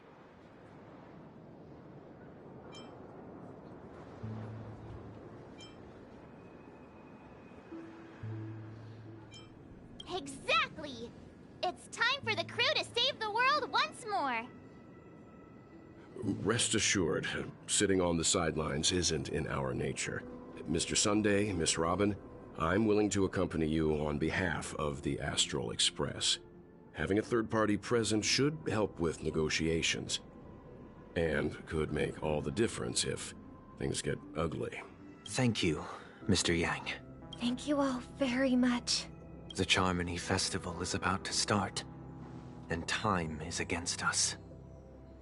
We must hasten. Everyone, let's gather over here. We still need to make some preparations.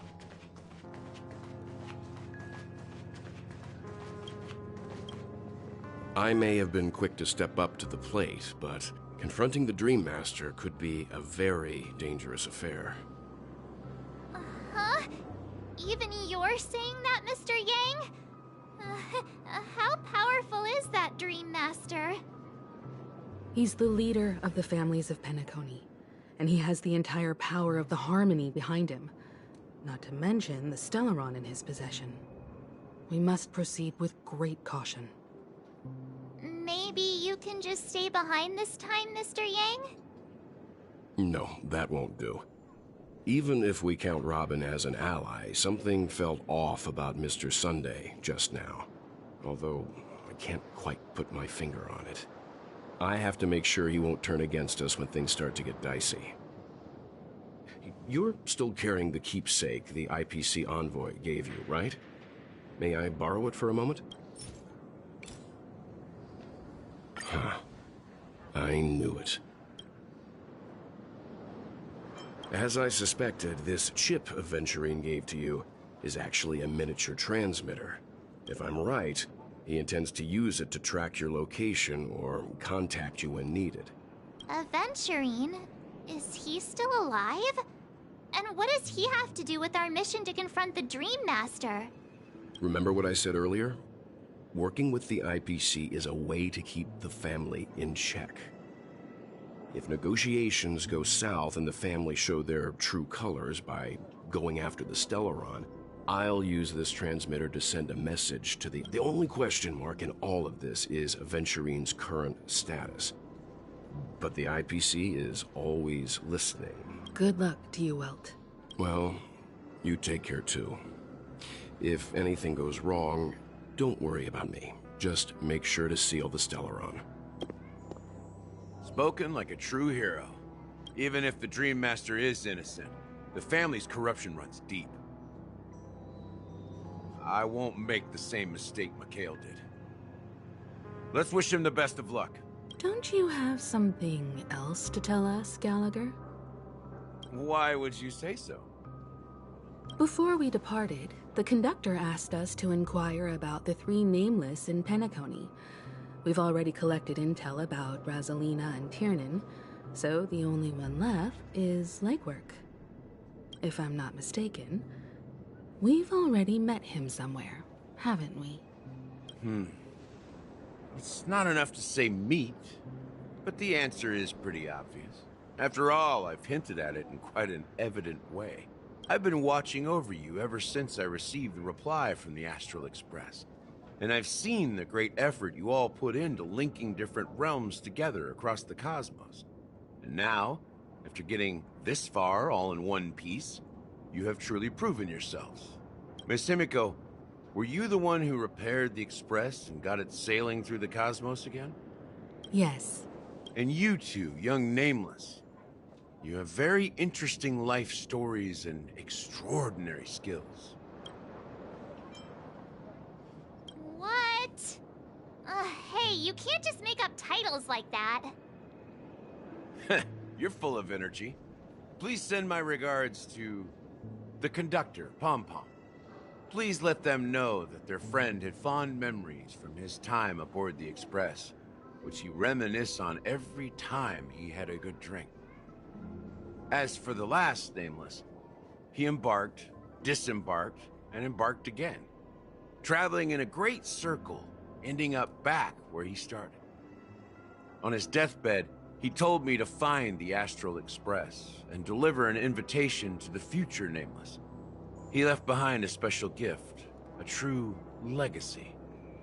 Something that belongs only to the successors of the Trailblaze. Come with me. Now is the time to reveal it.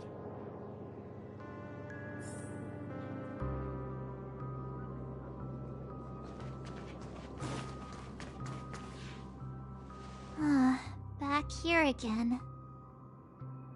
Sometimes I feel like you're still alive, old friend. Like you've still got so much to say and do. I've kept my promise, brought the future Trailblazers you've waited so long for. I don't know why you were so obsessed with that train, but I remember your last words. Don't let us down, old man.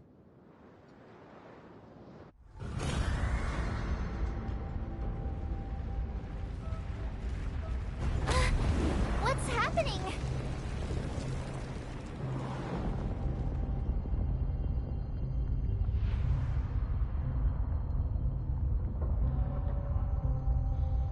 I hope it becomes a giant dream-building mecha.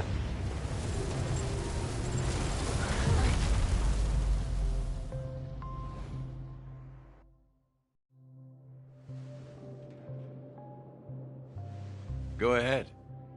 His resting place lies in the garden up ahead. The first and last Nameless of Penacony. Mikhail Char Legward, the Watchmaker. Char?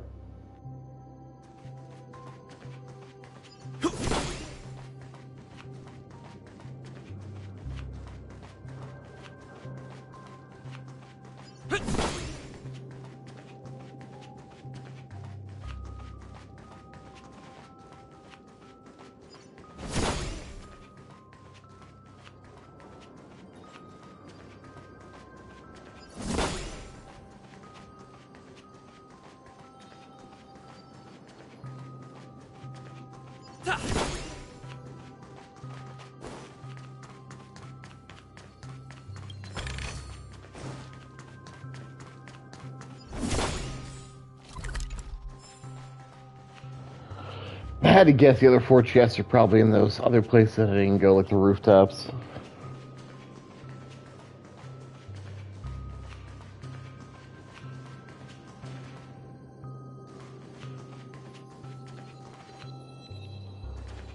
Or...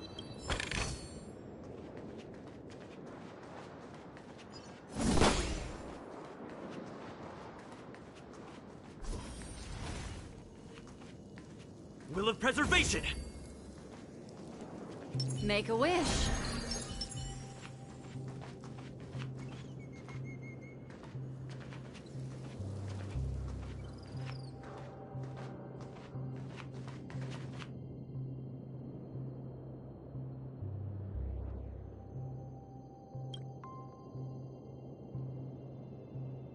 Sure enough, the Watchmaker is the third Nameless. Even That's I the can hat. guess that one. The legacy he left behind was a dream bubble. I believe inside that bubble, there's something that holds meaning only for the Nameless.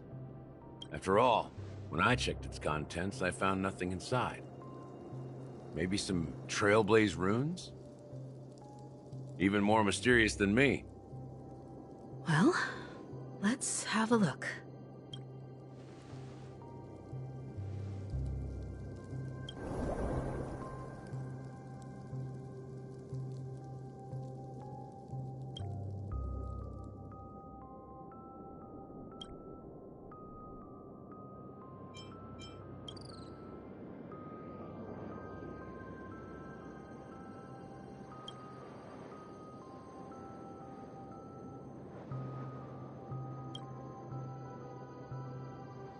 Wait, what's going on? Seriously?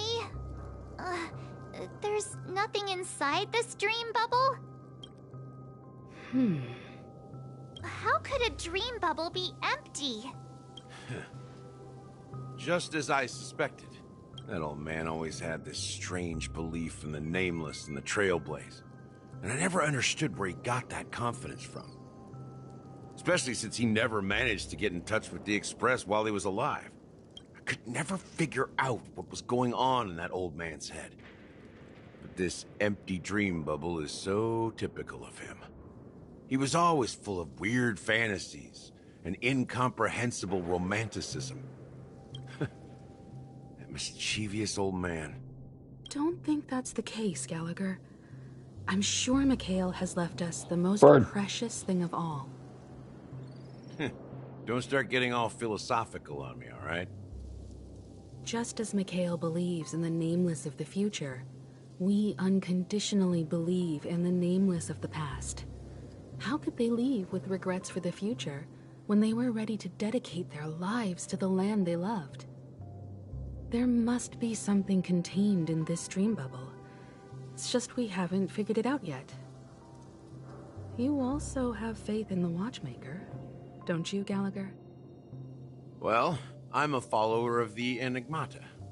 My philosophy forbids me to have faith in anything. That's why I understand what faith means in the path of Trailblaze. And I also want to know what he left behind. Can I borrow your pet? I need to make a trip back to Golden Hour and check something at the Dreamscape sales store. It's for Mikhail, and for the future of Penacony.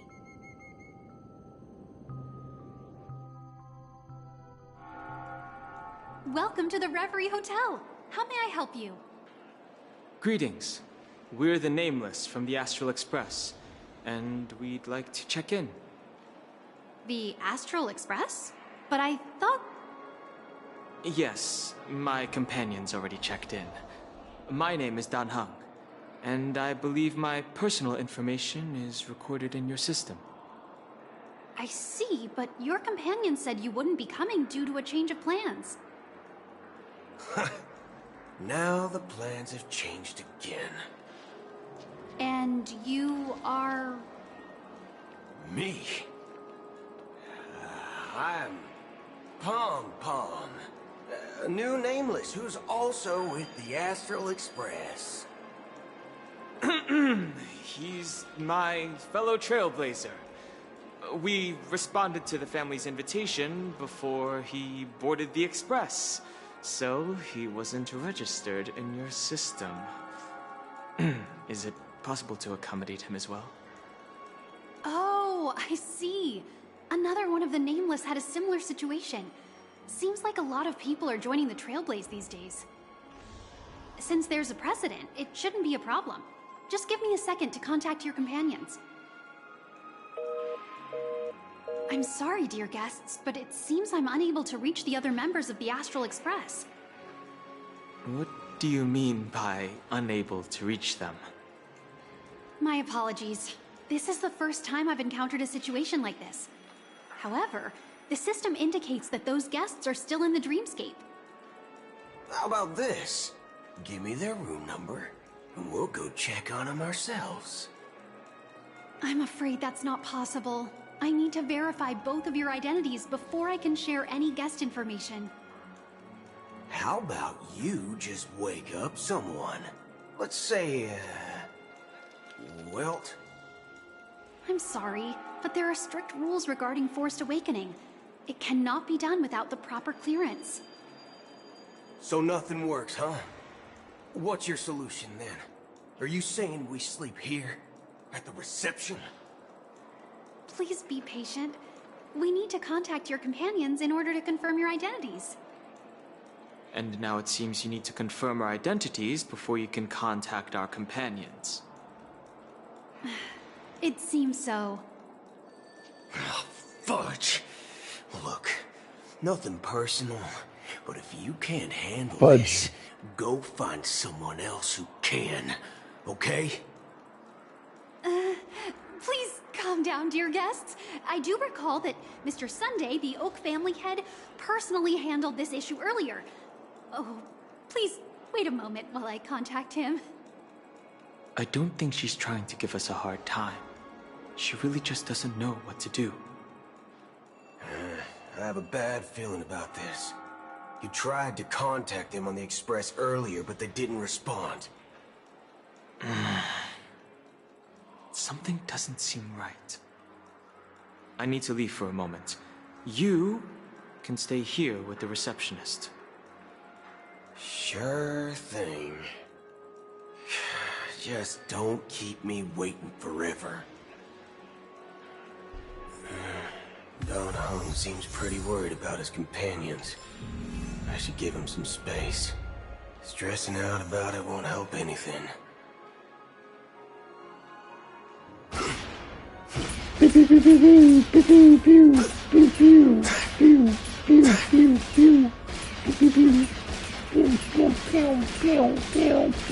Locked and loaded.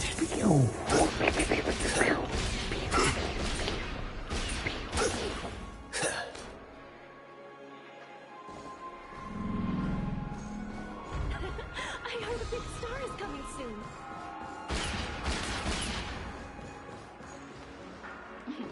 That night. The Charmony Festival is about to start! I'm so excited! Hey! You guys here for the Charmony Festival too? Well, I didn't come all the way here specially for the festival. Well, back in my homeworld, Anaria, we have festivals like that all the time. Oh, come on. The Charmony Festival is a once-in-an-Amber Era event. How can a birthday party compare? Well, you never know, right? Maybe on her world, birthdays only happen once in Amber Era. Anyway, let's forget about that. Have you heard about the, Unsettling things? What could possibly go wrong? It better not ruin the Charmony Festival! I've been looking forward to it! Relax. With a big event like this, there's bound to be lots of gossip and rumors. Don't worry. If anything does happen, the family will be on top of it. Oh, that's a relief. I didn't come all this way to see the festival go down the drain. Well, looks like I won't get any fudging clues out of these two. They're clueless.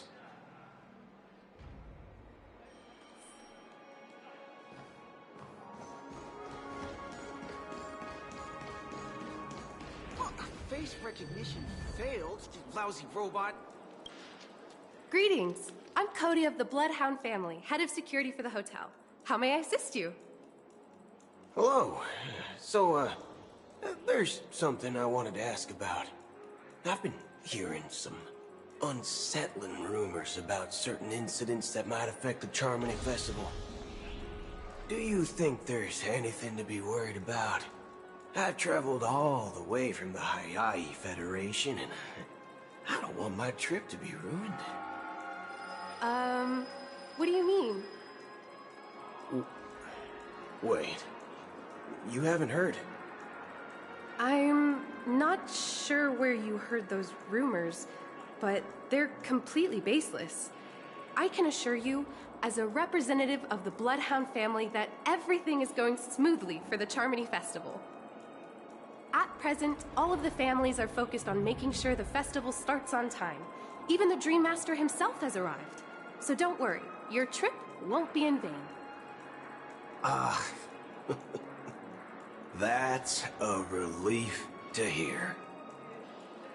She doesn't appear to be acting so It seems that even the hotel staff are out of the loop. Back already? Hasn't she returned yet?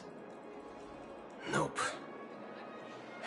I'm starting to wonder if sending her to contact Sunday was a good idea. Neither the staff nor the guests seem to know anything about what's happening in the dreamscape, and wherever we go, all we see is people enjoying themselves. Definitely not a good sign. I agree. Another unusual thing is that the Oak family is supposed to be in charge of organizing the council and managing everything inside and outside the dreamscape. However, I walked around the hotel, but didn't meet a single member of the Oak family on such an important day. Well, I'll be forked. If I remember correctly, the head of the Oak family is that Sunday guy, right? We shouldn't linger here too long. Let's go back to the Express for now. Not so fast. Have you ever robbed VIPC, bro? If you run away now, everyone will be chasing after you. Are you suggesting we sit here and do nothing? I wouldn't say do nothing. But let's stay put for now. Even if the family has ulterior motives, they couldn't have anticipated us showing up here. We're the surprise factor for them. They don't want to attract unwanted attention from certain outsiders, so they won't do anything reckless. If I were a family member, I'd find an official excuse and keep the surprise factors here. Of course, we don't need to walk into their trap. I gave a backup plan to the memo keeper. If it turns out we won't be allowed to enter the dreamscape, she'll order a drink for me in the VIP lounge at the hotel. In reality... a secret signal. That's right. Oh, a concrete object can indeed help the memo keeper establish a connection with you. I'm sorry, but it's one of my quirks. I have too many unreliable friends. And if I reveal that I have backup plans, things can go awry. And that would leave all backup plans completely useless. How do we get into the VIP lounge? This is where my street smarts come into play. You can actually put the stage on credit, and interest is surprisingly low. Well, that didn't work. You're the lobby manager, right? Yes, I am. We're the Nameless from the Astral Express. We wanted to check in. We've been waiting here forever, without any... Is this your idea of street smarts? Starting an altercation? It's called standing up for your rights. I apologize for the inconvenience. Please wait while we try to contact Mr. Sunday. I'll arrange... Just don't call yourself Nameless next time. Wow, this bar's something else. Certainly worthy of the planet of distance.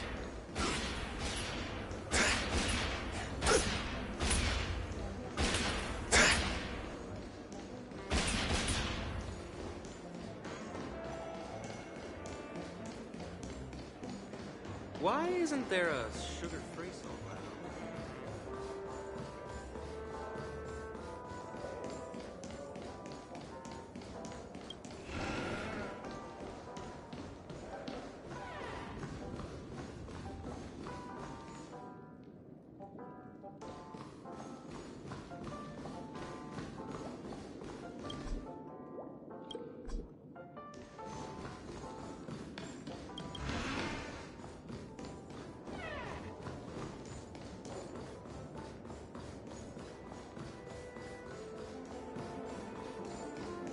Why isn't there a sugar-free? One piece. Good evening, gentlemen. Hey, I have an order for a bottle of His Donna's White Oak. Can you help us find it? Donna's White Oak? I think there might be a misunderstanding. Oh, no. If someone had reserved such a beverage, I would definitely remember it. It sells for hundreds of thousands of credits per bottle, after all. I couldn't afford to cover for such an item if it were broken or lost. That's strange. Well, could it be that the memo keeper couldn't afford it? Then what should we do now? Oh, no need to rush. Well, let's grab some drinks first. Maybe I arrived too early and he hasn't come yet. Now, let's see what kind of juice malts you all have here. Well, give me a glass of Heenum Valley, 40 years. I'll have it neat. No ice. Wow, that's the most expensive one on the list. You have a taste for the finer things. It's on the house, anyway. What can I get for you? Anything you recommend is fine. Then I would recommend today's special, Glass Village. It's classic Soul Glad mixed with Laboon juice. It's refreshing and suits your cool demeanor. Just 1 minute. This flavor. Dynamite barbecue with rocket fuel. Ooh, it really hits the spot. Truly the finest sherry cask-aged malt juice in the cosmos. Dynamite barbecue with rocket fuel. Is that really something that humans enjoy? Hey, this guy doesn't know anything at all. As long as you're satisfied, dear guests, please enjoy. Let's give the memo keeper another half-system hour. If she doesn't show up, we'll need to come up with a new plan. In the meantime, let's take stock of the situation. What do you think? The situation is unclear. Something must have happened on the planet of festivities, but the public is unaware of it. Someone in a position of power within the family must be covering it up. It's unusual for the followers of the Harmony to invite other factions, let alone the IPC and the Masked Fools. If what you said about the Emanator of the Nihility is true, the situation in Penacony is a little complicated, to say the least. Actually, there's something else I'm concerned about. Regarding Acheron. As you know, the faction that follows the path of the Hunt are some of the most dangerous folks in the cosmos to mess with. I mean, who in the right mind would impersonate the Xianzhou Alliance or the Galaxy Rangers? It's like asking for a death wish. Isn't there a saying among the Xianzhou people that the Rainbow Sect lets their Lux arrow do all the beating? Talking. Do all the talking. Well, you know what I mean. Even though the Galaxy Rangers have been out of sight for years, we've been keeping an eye on this region. Even the dumbest criminals know better than to mess with the Annihilation Gang, much less the Rangers. But that Acheron lady, she doesn't seem like a lunatic at all. On the contrary, she's highly logical and organized. She knows exactly when to hold back and when to strike without mercy. And do you believe that someone like her would have an ulterior motive for impersonating a Galaxy Ranger? I'm not entirely sure, but I do have my suspicions. Maybe she knows a Galaxy Ranger, or perhaps she's trying to lure us out for some reason, which I can't figure out. Anyway, what worries me more are the anomalies within the family. They've summoned followers from various paths for the festival. No matter how generous such a gesture is, this move seems highly unusual. Unless the invitations weren't sent by them. If that's the case, it's even more intriguing that the family insists on organizing the Charmony Festival, despite the chaos. Maybe it's Shipei the Harmony pulling the strings. You find it beyond human understanding because it wasn't arranged by humans at all. People do stupid things out of irrational impulses. They abandon their principles when self-interest is involved. They believe in things they know they shouldn't, and fudge, they even break their own rules. But Eons don't. They stick to their determined path and never turn back, even if they reach a dead end. You think Shipei's will is behind all this? It may not necessarily be Shipei, but there's definitely some higher entity involved. I know it may sound pessimistic, but if human free will were reliable, why would we even need Galaxy Rangers? It's much simpler when you boil it down to the eons and paths. Like how Lon always follows the path of the hunt, or how the Express stays true to the Trailblaze despite Akavili's disappearance. But in my opinion, Akavili's fall holds significance for the Nameless. Oh, so you're saying the Nameless now have to take responsibility for their own choices because their absolutely right leader is gone? Exactly. I believe the purpose of the journey isn't just about following a path that's always considered absolutely right. It's more about doing your best to choose the right path for yourself among countless possibilities, even with limited insight and judgment. I don't know what you've been through, but I agree that people must take responsibility for their choices, because no one else can do it for them. That's why the Galaxy Rangers need to uncover the imposter and figure out her true intentions. Just in case. I have a backup plan if the Memo Keeper doesn't show up. This is my final backup plan. I promise. You sure have a lot of cards up your sleeve. Well, going back to my old career would make things a lot easier. By the way, when you were walking around the hotel, did you happen to see any important-looking guests? What's your plan? It's simple. We just grab some hostages and use them as bargaining chips with the family.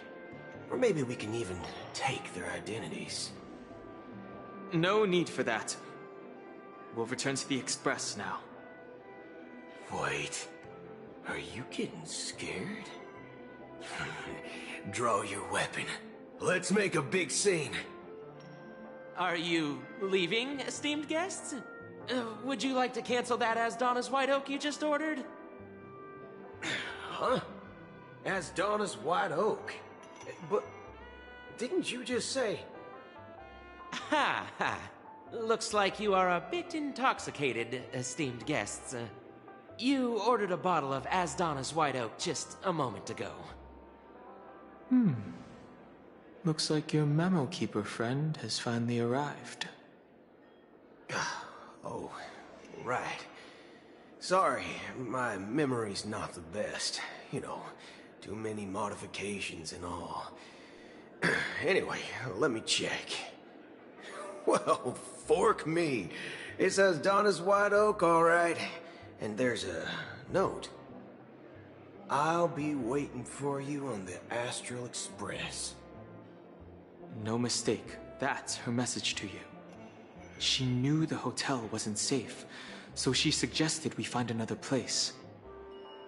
Well, looks like we took a detour, but now it's back to the Astral Express. So, what are we waiting for? Let's go.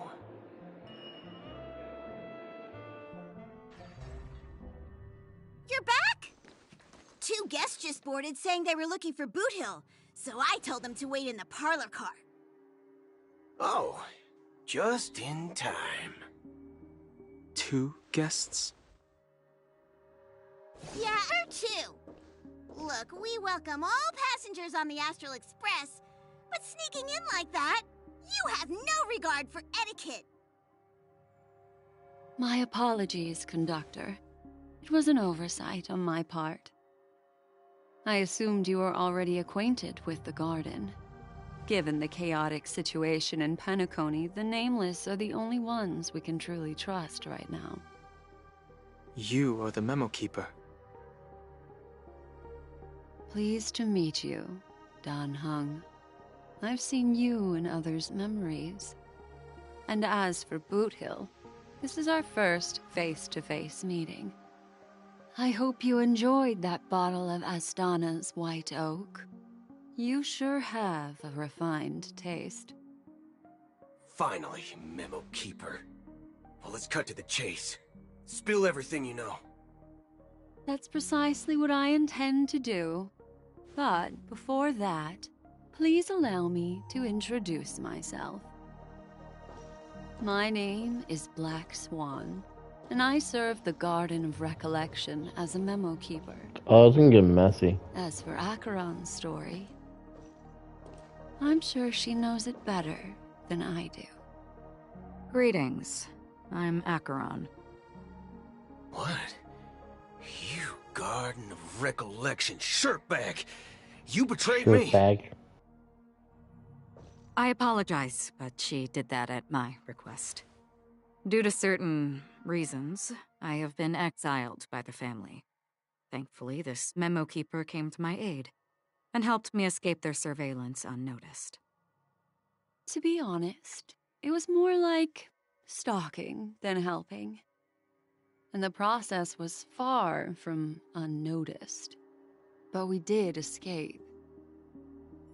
I asked her to guide me to a place beyond the family's reach and to contact a few trustworthy individuals. Namely, all of you. Trustworthy? Son of a nice lady. You think I'm dumb or something? How about this? I'll put a few bullet holes in your head and see what secrets spill out. Then, we can talk about trust. It doesn't have to be like that. I'm willing to answer all your questions, but not right now.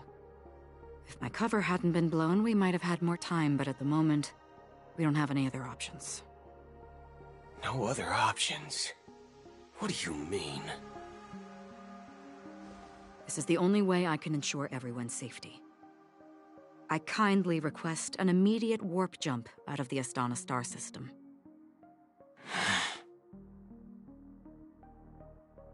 This passenger is requesting... As far as I can tell, she's not a threat, and seems to be telling the truth. I've briefly traveled with your companions and know their whereabouts, Dan Hung. Please rest assured, your nameless companions are safe, but they need our help. As for Boot Hill, you may have guessed, I've been waiting for you. Galaxy Rangers are known for their elusive nature and limited contact with each other, so this was the only way I could reach out to you. Only by doing this can I find a true Galaxy Ranger and fulfill a long-standing promise. To return his relics to their rightful owner. Someone once told me that every rainfall is like a gift from the heavens, a sign of their mercy upon the world. Raindrops are said to be the tears of the gods, shed in response to the sorrows of the world. Their constant pouring is a reminder that the gods haven't abandoned us yet. So, how long has this rain been going on for? I used to believe, just like you, that it would eventually stop. Years and decades passed. And in the end, such hope faded away before the rain did. Looks like the god you mentioned doesn't exist after all.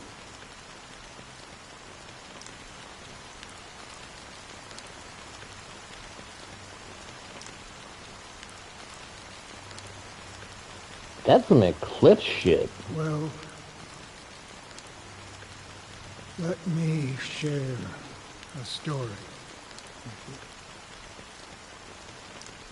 you. Mortals who walk the paths are like sailors on a vast ocean, leaving behind a trail that creates countless ripples of possibilities. These ripples last longer than the fleeting lifetimes of humans.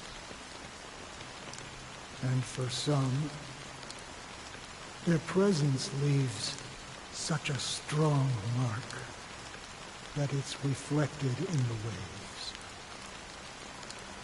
Like those shadows on the ocean.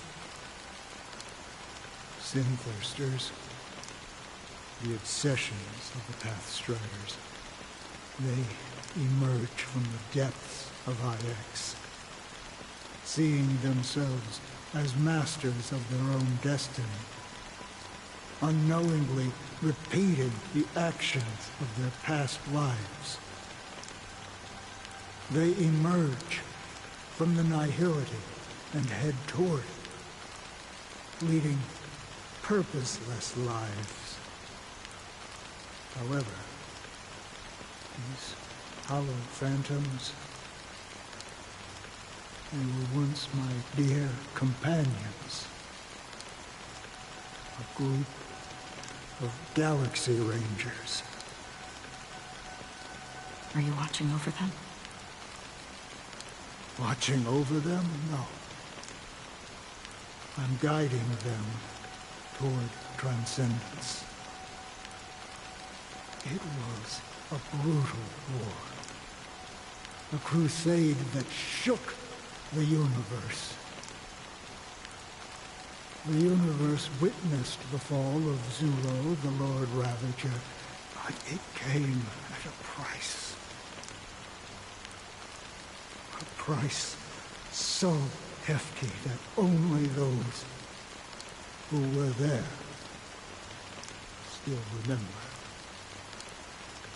The unwavering determination of the Hunt followers persists even in death. So someone must guide these lost souls to their life beyond. They were heroes in their time, and they shouldn't be reduced to mere puppets of nihility. As for me, I've suffered too many losses on that battlefield to advance any further. And that makes me the most fitting person to carry out this task.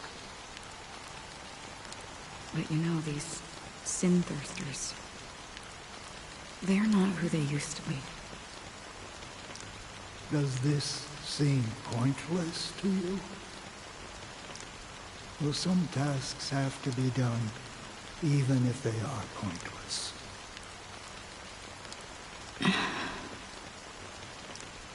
I can help you. For what? For the meaning of the nihility. That's what I've been seeking. I see. After all, this realm is off limits to ordinary souls, right? Thank you, stranger. I wish that you find what you seek. Before we part ways, I have one more question. It is true that their actions and even their entire lives may seem pointless from our perspective. But if, and it's just an if this is what the departed ones expected, should we try to change it? A good question. And a profound one. I don't know the answer. What I do know is that one day I too will pass away. And when I bid farewell to this world, someone will stand at my grave and place a bouquet of flowers on it.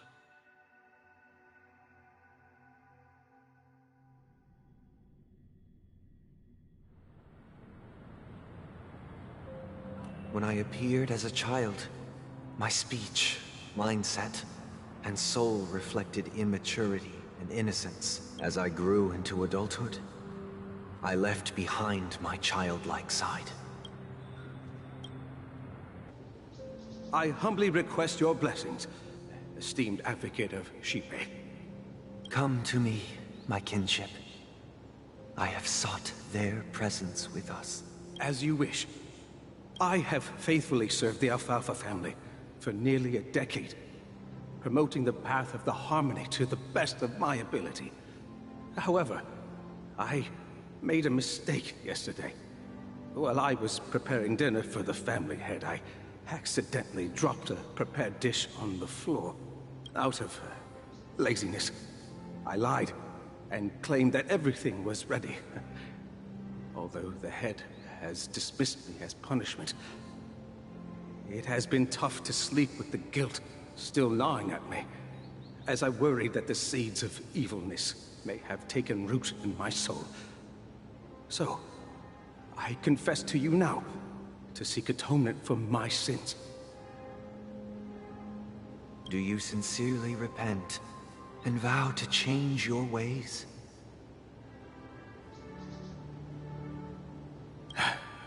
Yes. Have you examined your soul and confessed all your sins? Oh. Yes. Are you willing to accept the process of atonement?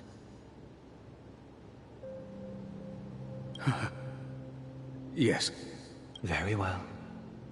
Show your dedication and goodwill to the family, and you shall be reinstated among them. Now, please, leave in peace. Oh, praise Shipe. And thank you, esteemed advocate.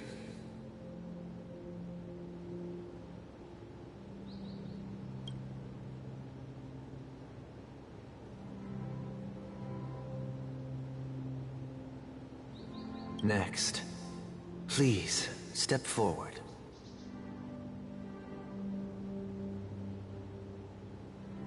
I wholeheartedly confess to you. Please, pardon my sins.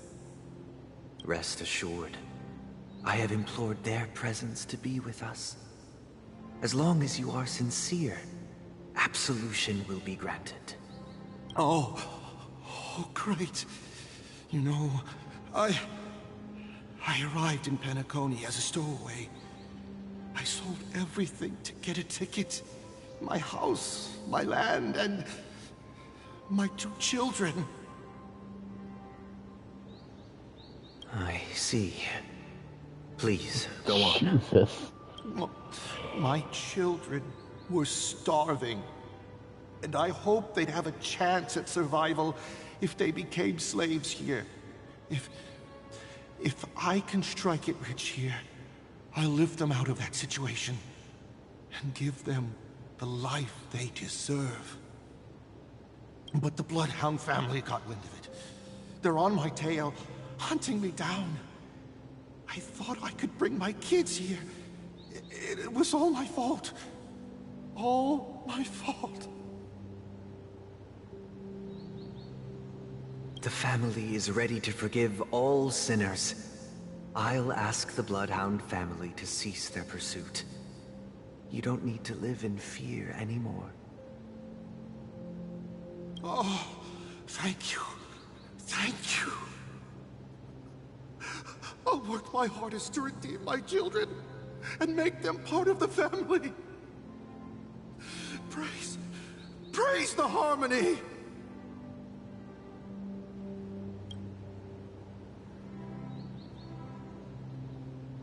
Next, please step forward. Hey! Long time no see, Mr. Sunday. The most esteemed individual in Penacony, and the next leader of the Oak family, right? I have sought their presence with us. Let us proceed. Sure. Let's just get this over with. I have sinned. Please forgive me. I wasted half a pizza at breakfast, and a bottle of Soul Glad. That's it. Nothing more. When we wrap this up, I've got a robo-ball game to catch, you know? Do you kill him? Seek to atone for your sins through good deeds? My sins? Oh, starting to sound like a saint, huh? Well, let me tell you something. Neither the family nor you have the right to judge me. You think nobody knows what your precious family has done? About the watchmaker? Huh? Don't kid yourself, Featherbrain. Those dream chasers might be fooled by your act, but don't fool yourself. Before you start spouting off your holy verses, answer me this. Where does the power of the Oak family come from? And your power? What makes you think you can sit there, all high and mighty, looking down on everyone else? Well, I've spent enough time in confession today to enter the Harmony's paradise, right? Then I'll take my leave. Good luck with your election, and, don't make me regret my investments in you.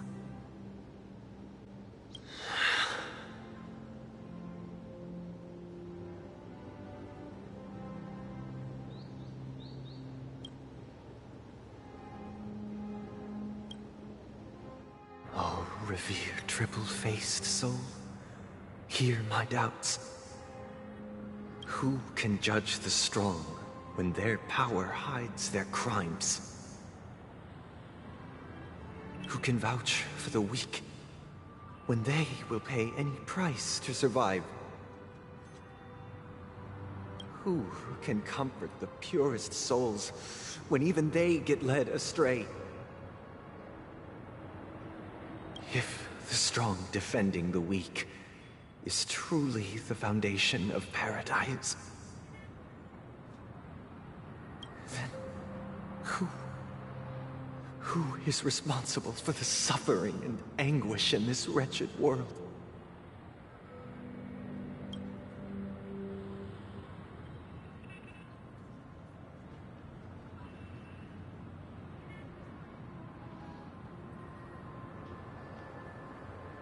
Brother? Brother? Brother, are you all right?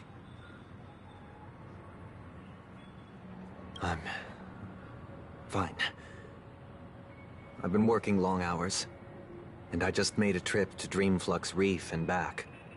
So, I'm a bit out of sorts. But it'll all be over before we know it. You've been working non-stop on the Charmony Festival, Mr. Sunday, and no one could have predicted this incident.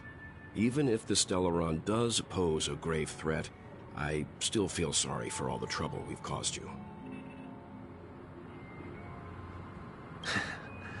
No need to worry about troubling anyone. The Charmony Festival was meant to spread joy and harmony across the cosmos. But now that we know the truth, I'm afraid we'll have to cancel it. It has always been our wish to make everyone happy, so... we'll do our best to explain everything to the Dream Master. I'm sure he'll understand. Even if the negotiation does not go smoothly, I'll refuse to go on stage. Without the Chordmaster, the Harmonious Choir would not arrive, and the Charmony Festival would be just a grand performance, and nothing more. I'm relieved to see your determination. You know, since arriving in Penacony, we haven't had any contact with this Dream Master himself. I'd heard of the heads of the 5 major lineages, but the Dream Master is a mystery to me. The Dream Master rarely grants an audience, even for us. But, given the urgency of the situation, he's agreed to meet us in person. Perhaps you'll be the first guest to meet the Dream Master in years, Mr. Yang. Let's hope we can reach a consensus that satisfies everyone. Indeed. Let us hope so. It's about time. We'll have to get ready for the meeting. I apologize for any inconvenience caused by the urgency. Don't worry. I'll be waiting here. Dear, it's Mr. Sunday! Hey, come over here! Alright, so this is like Robin someone needs Robin help. and not Sparkle Robin. Let's go check it out.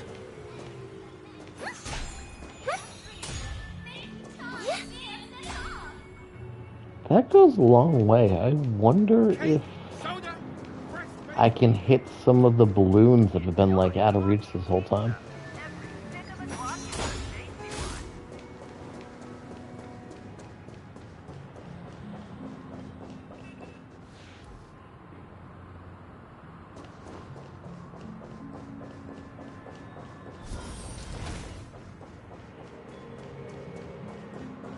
Like that guy.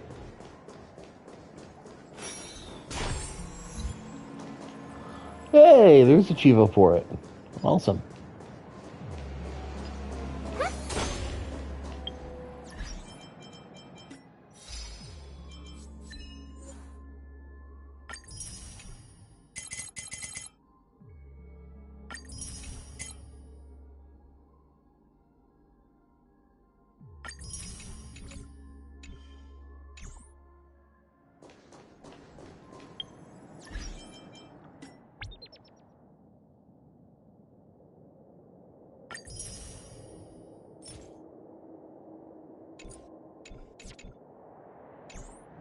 I'll take free trick snacks every day.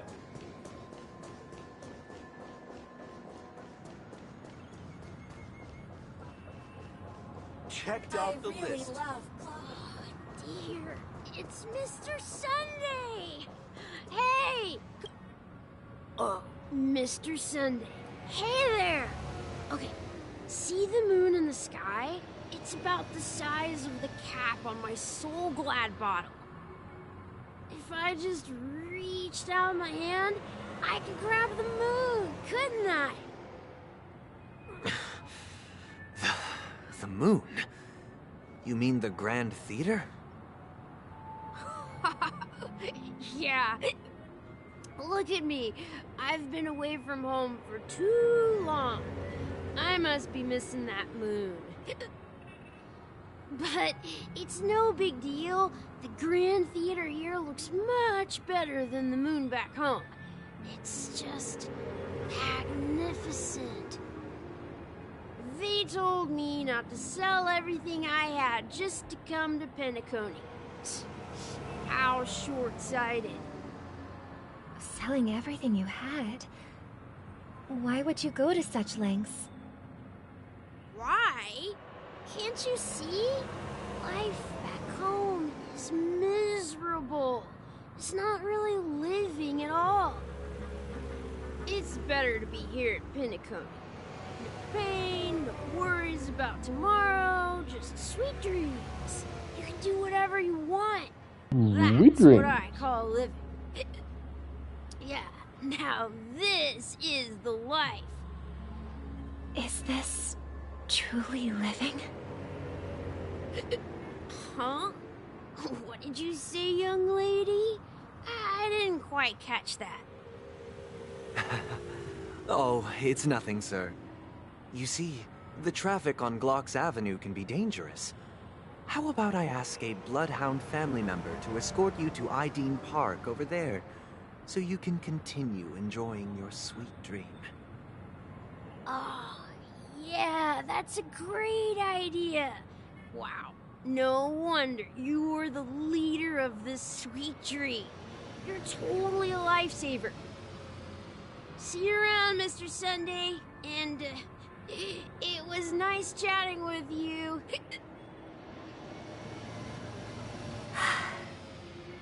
What's up, sister? This is the land of the dreams. But why do they live like this? The man we ran into, he doesn't seem happy at all. Even though sweet dreams are nice, they're just illusions. But for him, they're the only way to survive, even if it means giving up on reality. That's not really living at all. I suppose you have a point. But, in my opinion, that's how most people live their lives. Why do you say that? You think that man is not actually living, but that's not quite accurate.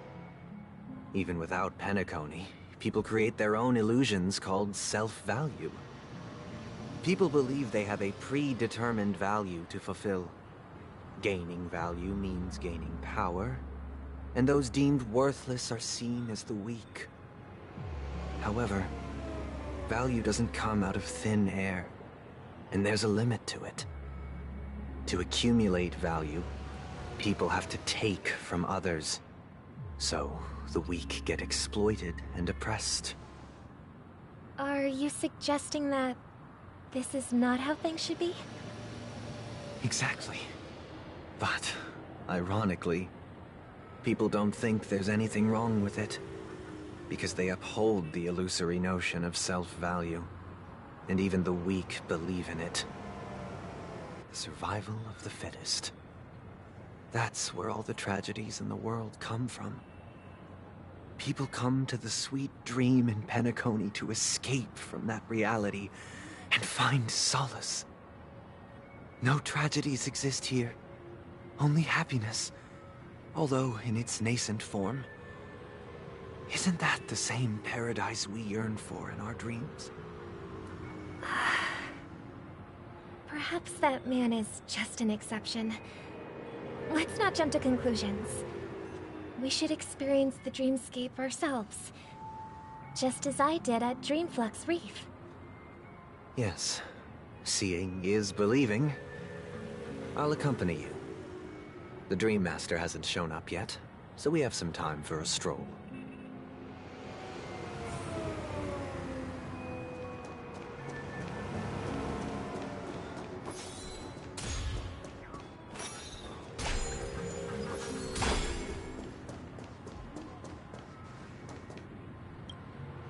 Glad to meet you again, Robin.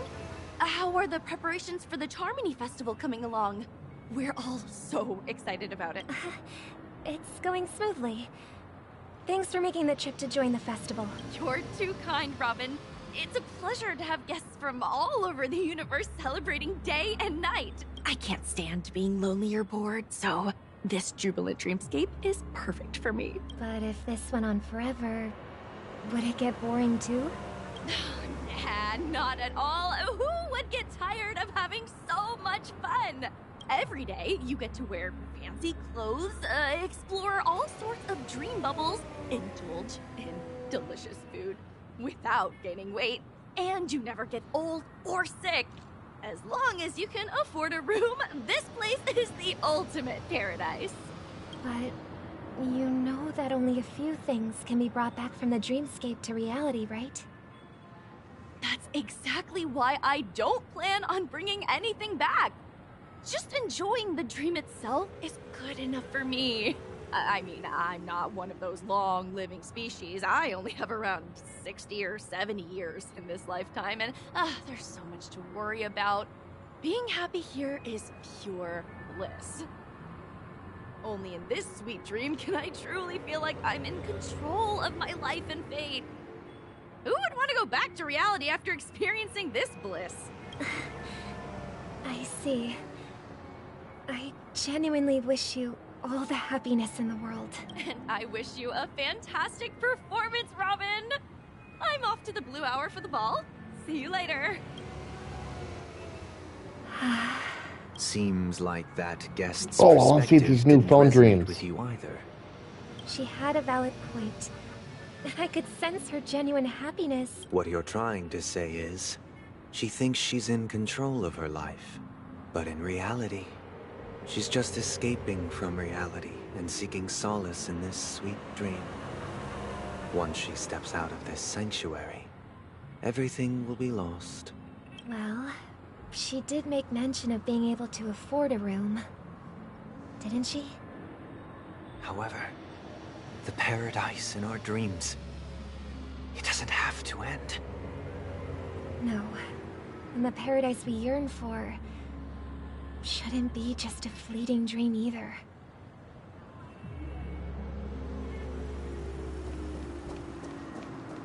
I wonder if exercising...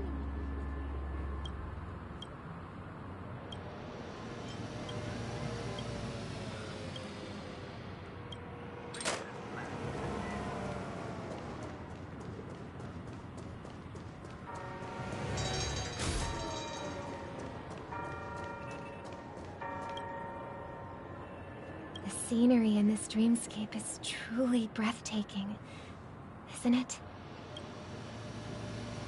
Oh, Robin. Can't believe I'm meeting you in person here. You're right. Even though time stands still in this dreamscape, it always feels fresh. I find something new every time. A philosophical mind. I hope I'm not intruding. Oh, not at all. No. With little time left, I yearn for meaningful conversations. Especially... It's my pleasure. No need to be formal. Rodine. Just speak your mind. You said, with little time left. Please, forgive me for being blunt. But is that why you came to Penacony? Yeah. I was part of a war, and while escaping from the Sarkosian mothership, I got exposed to some radioactive... Rose radioactive? And he just walked into the hotel? All my comrades died, and my hometown was wiped out by neutron bombardments. I couldn't bear to live with everything I knew gone. How heart-wrenching. I hope the family has been able to help you. They have, and I'm truly grateful for that.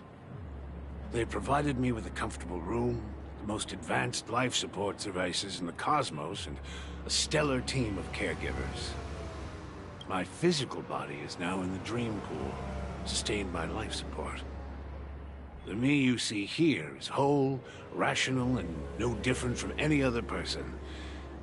But I can't say the same for the me in the hotel room. My true appearance. Well, I hope you never have to witness it, Robin. So, you'll be living forever in this dreamscape. Just being able to live at all is good enough for me. Whether it's in this dreamscape or not, well, I don't really have much say in the matter. My world has been torn apart, and my life could end any second. How I envy those everlasting things. That old man's story. It's so tragic. That's precisely why this sweet dream in Penacony exists. However, even this sweet dream has its limitations. What's the deal with the fucking Solace halos? to the disillusioned. Look, they all got You them. can't completely eliminate They're pain named in after them. reality. They're floating There there. will be a way out. They're Penacony like, is already on the right track. are they born that way? Can I snatch them?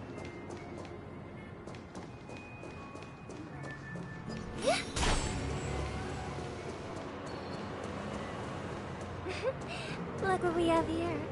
A lovely young lady. Oh, fuck off. Wait, is that me? Brother, what a surprise to see you again. Show yourself. Your trick won't work on us. I've heard that a skilled mass fool received an invitation too. That must be you, right? Did you Enjoy yourself? Barely. The people here are way too gullible. A little bait is all it takes for them to bite. And they run away at the slightest hint of danger. In other words, they're naive and cowardly. Now that you've had your fill, it'd be wise to leave before it's too late. The music of the harmony doesn't tolerate discord. What? Now that you have the real Robin, I'm useless? Oh, how disheartening. I've done so much for the family. You should be thanking me, because if it weren't for me cleaning up this mess, Penacony would still be in shambles. Don't you think? That was a personal request from the head of the Iris family, and it has nothing to do with us. Step aside and stop causing trouble for the Charmony Festival. The Charmony Festival? You think you can scare me? You think I have no idea what you're planning? I don't care what you're thinking, chicken wing boy. But I'm pretty sure our lovely Robin won't be appearing on stage. After all, you're well aware of what a sorry state this dreamscape is in under the banner of harmony. Penacony, the land of the dreams. Is this truly the paradise you desire? Stop it. What's the rush, chicken wing boy? Did I get to you? Our paradise is none of your concern, masked fool. Leave now, or the family won't tolerate you anymore. All right. I'll go. But Robin, I suggest you seriously consider this. Do you really believe those living in dreams can escape pain and find true happiness? Well, I've done my part. And now I'm simply waiting for the fireworks to begin. Here, the last 2 gifts for both of you. And don't lose them. If by some unfortunate chance the Charmony Festival starts against all odds, remember to use them during the show. And it'll be thrilling. Bang! I heard a raven cawing in the distance. It seems the Dream Master will arrive soon. Bird. Let's wait here for the Dream Master to arrive. Okay. By the way, brother, I heard you no longer have a sweet tooth. Back when we were kids, you used to steal my desserts. Seems like a lot has changed during my absence. What exactly happened? Well, someone has to stay awake even in this sweet dream. But that someone doesn't have to be you, or anyone in particular. You're carrying too much on your shoulders, brother. The paradise in our dreams. It shouldn't be like this. Penacony is nothing more than a dream. It can't erase the worries and pain of reality, or bring true happiness. It only offers an escape from reality. Nothing more. Remember the old man we met earlier? Without this dream, he might have completely lost himself. That might be true, but even without Penacony, he could have chosen another path. That path may have been more ordinary and challenging. But now, he is receiving hospice care in a comatose state, and his fate is sealed. Is Penacony granting these people a future? Or is it taking it away from them? Well, don't forget this. Not everyone really has a future. The future for humanity is like the sky for birds. People mistakenly believe that flight is inherent to birds because they've never witnessed those birds crashing to their death. Do you remember how we took in that little Charmony dove when we were young? Yeah. We took care of it. Provided food and water, groomed its feathers. And later, when I decided to leave Penacony, I opened the cage and set it free. Well, I didn't mention what happened to it in my letters because I didn't want to upset you. Shortly after you left, it crashed to its death right in front of your window. I had surmised as much. I knew you wouldn't have avoided mentioning the bird for no reason. Despite that unfortunate outcome, I still believe it was the right decision. Birds aren't meant to spend their lives in cages. But here's the thing. If there are birds in this world that can never fly, can we really assert that they belong in the sky? Are you implying that the same goes for humans too? Let's take the Astral Express as an example. The Nameless made tremendous efforts to bridge worlds, gaining fame across the universe. However, only a few extraordinary individuals can endure such a perilous journey. That's because the pursuit of the Trailblaze exceeds the capabilities of ordinary humans. Otherwise, why would this path be filled with broken rails, an abandoned express, and even a fallen Eon? That's just sophistry. If that were true, then only the powerful would have the right to determine the future. Unfortunately, that's exactly what happens. Another name for the future is self-value. While this world has its fair share of heroes who inspire people and garner admiration for their heroic deeds, the majority of ordinary people will never become heroes in their lifetime. Some are born weak and vulnerable. Some find themselves trapped in unfortunate circumstances. Some fall victim to malice and cowardice. When it comes to survival, everyone is equal. And the weak can only watch as their value gets constantly diminished by external forces. That's why we should care for the weak and support them as if their suffering were our own. That's what the Odes of Harmony have always taught us. While the Harmony holds noble aspirations, the strong will always be strong, and the weak will always be weak. Even in this carefree dream.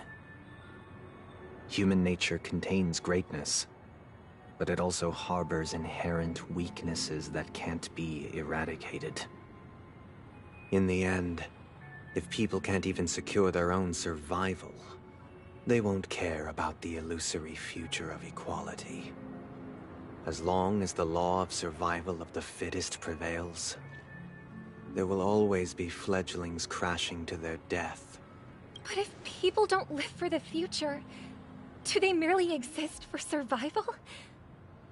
If even you, my brother, don't believe that the Harmony will save the weak, then which Eon can make our dreams come true? IX. People often forget that when the first bird took flight, the entire world envisioned a future where no more fledglings would ever crash to their death. Are you reading, sister? What are you reading? Mr. Gopherwood gave me a picture book. It's about the story of the harmonic strings. If I could become a chord master, I'd like to summon Dominicus, the harmonious choir. I want to sing with everyone and spread our wishes so that all can feel happiness and joy. I see. Then, I would summon the harmonious choir too. Don't you have a wish of your own, brother? Of course I do. It's just that it includes your wish and everyone else's. Then, let's build a stage there and invite everyone to our performance so that both our wishes come true through the power of the harmonious choir. It's a deal. Yeah, it's a deal. But how can I become a chord master? Maybe you will have to become a star first.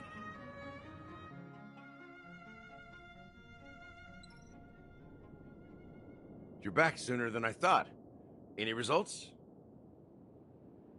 Yes. And now, It's up to us to forge ahead. Since he's already carried out his last wish, my final mission is complete. But pardon me if I sound curt. It's good to have determination.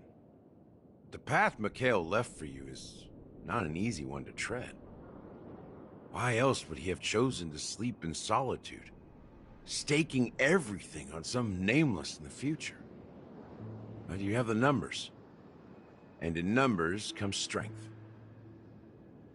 So that might just delay your inevitable a little more.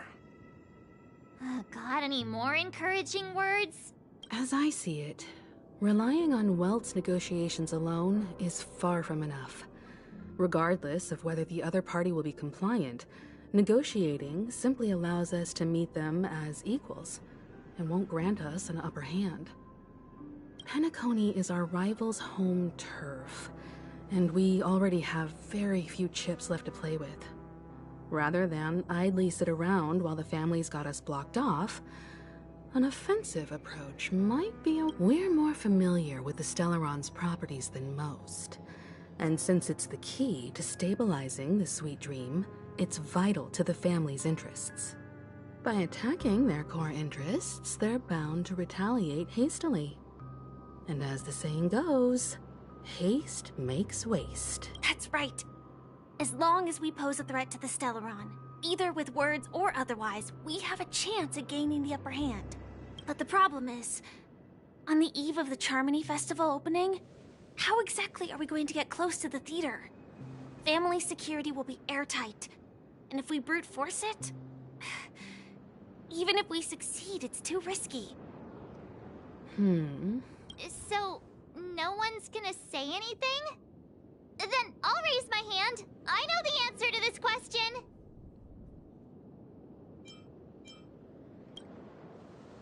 Why are you speaking like the General of the Law Fu?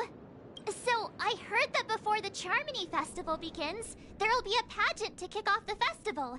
It's called the Soulglad TM Festivity Auditions, or something, and it's going to be held in the moment of Scorch Sand. As long as we clinch the top spot, we'll be able to attain the title of Festive Superstar, and be able to personally bask in the graces of Miss Robin. Not that that's important. What's crucial is that we can enter the Grand Theater. Yeah, let's rig a beauty pageant. Arrives. So, how do we go about participating in these festivity auditions? I've already procured special invite tickets from Miss Robin's fan club. To tell you the truth, I had been preparing to join the auditions all along. But now it looks like even if I scrape through, I probably still won't have the chance to shake Miss Robin's hand. So they're still running this thing, huh? It was originally just a publicity stunt, set up by Mikhail to drum up attention.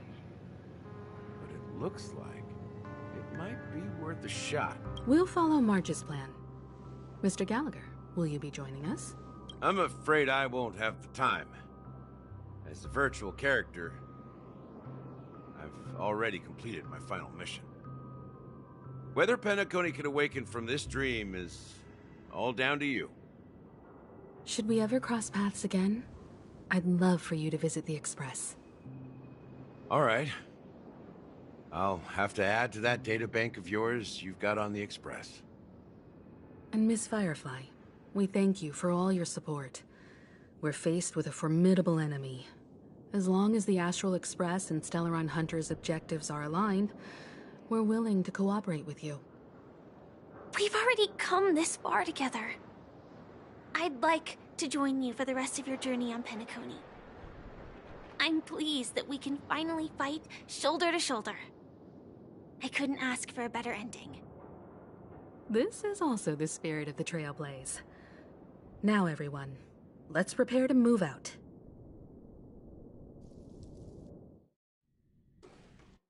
Ladies and gentlemen, welcome to Scorch Sand Hall. This is where challengers thrive and dream chasers shine, all under the watchful eye of the entire universe. If you have ambition, dreams, and Thrive, dear friend, the next superstar of Penacony's Charmony Festival. Oh, wow, they've really outdone themselves. Oh, I'm starting to get excited. Behold, here come 4 friends with spirits high and full of steel. Are you aspiring to be the superstars of the festival? Is he talking about us? Yes, you! There's no doubt about it. I see you have all the potential of a superstar in you. Excuse me, you 4. What are you hoping to get out of all this? As the last group of contestants, how confident are you in overcoming all of the challenges? Would you be open to a brief exclusive interview with us? It'll be quick.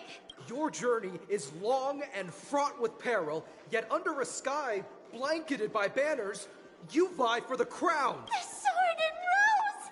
Protect the beauty! The beauty, the beauty! Magnificent and majestic! A knight's head is hard as steel. Brother Lance's focus is stubborn as a heel. We don't all have to be winners, but if we don't have fun, we'd all be sinners. People are pouring in. It kind of feels like all sorts of baddies are showing up. Let's get in there quickly and enter. Ladies and gentlemen, please make way. Make way.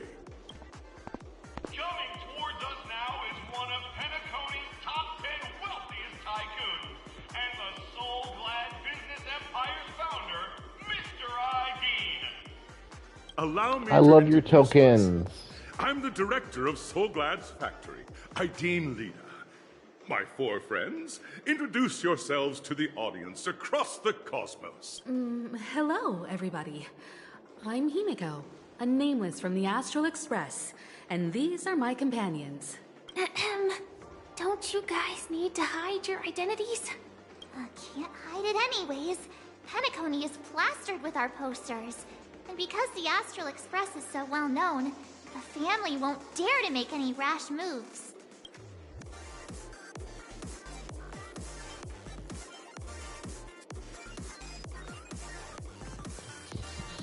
Just shut the fuck up.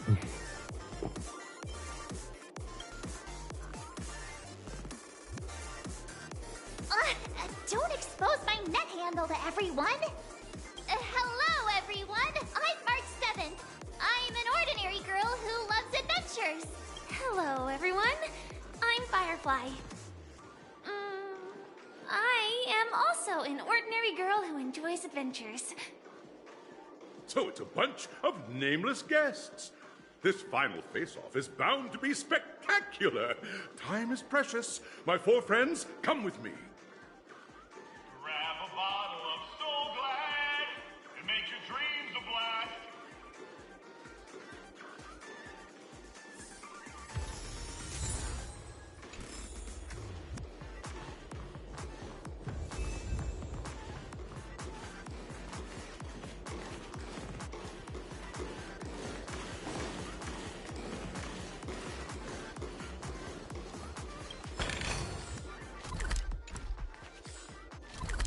Jeez, you fucking 32? God damn.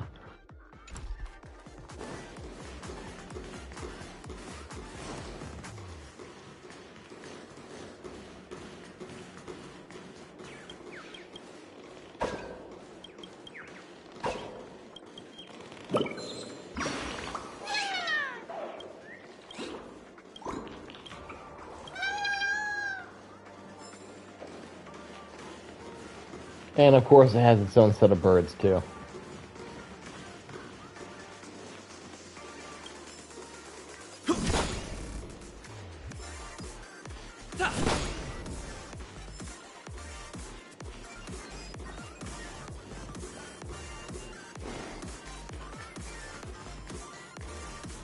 This place is buzzing. That's right.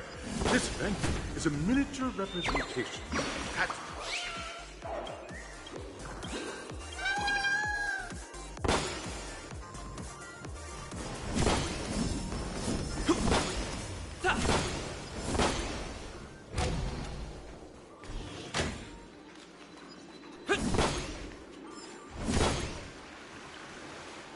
Grab a bottle of Soul Glad and make your Nameless, your arrival reminds me of the grand occasion when Penacony was first established.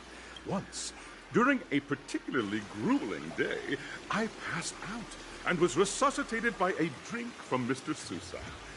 That sweet taste has since been etched in my mind, and that was what drove me to create the Soul Glad that we all know and love today. The dream-chasing era was truly a wondrous time. Oh, I miss those days. I wholeheartedly hope you make it to the finish and emerge as the next superstars of Penacony. Shaft. Now then, is there anything you'd like to say before the competition officially begins?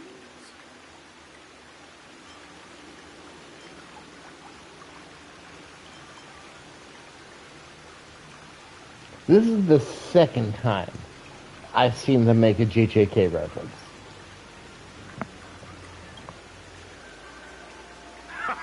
That's the Trailblazer. Hello, everyone! Next up, get ready for the Mega March 7th Adventure, where I'm going to break the speedrun world record! Trailblazing into the uncharted and challenging the limits. That's Miss March 7th for you. How about Miss Firefly? I hope that by the end of this journey, everyone will have achieved the outcome that they hoped for. Ah, a wonderful wish! Miss Himiko, what are you expecting from your team? Safety first, everyone. Waiting for you are 3 stages, each connected to that era. The first 2 stages offer 2 distinct paths to choose from, with unique challenges on each route. And in the last stage, you will face off against a champion who has defended the title to this very day. A beloved contender whose noble virtues are unrivaled. Those are the rules. Simple. Everyone clear?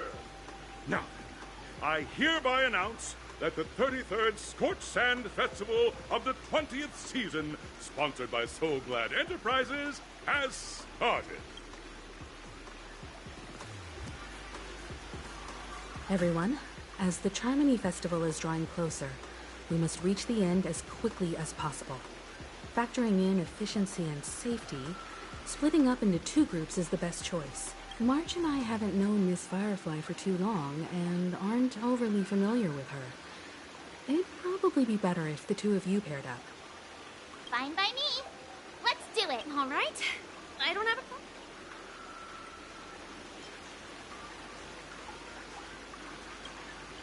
We'll split into the assigned groups then.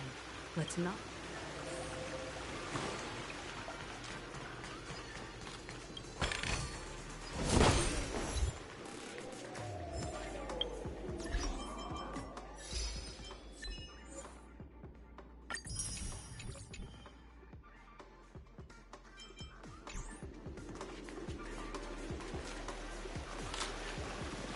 Yeah, I'll check out those Dreamscape pages later. It's gonna be a good amount of primos in there.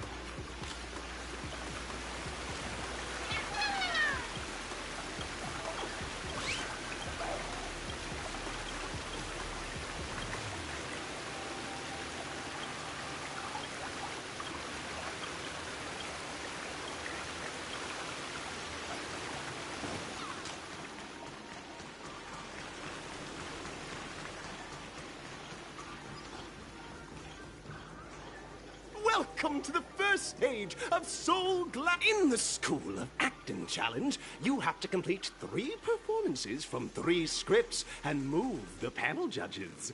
In the School of Action Challenge, now, make...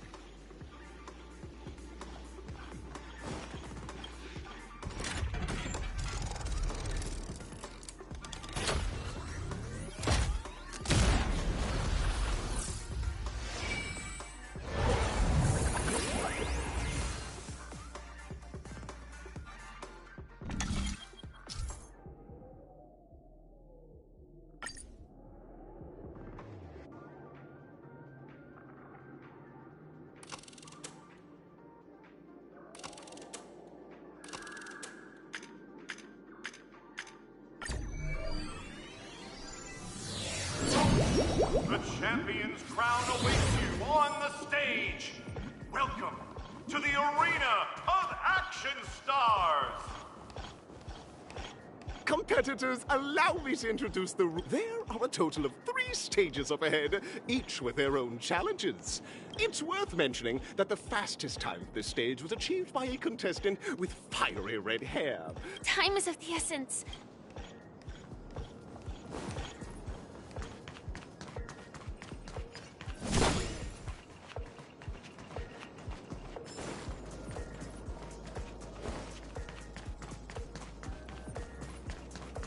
I see a bird over here.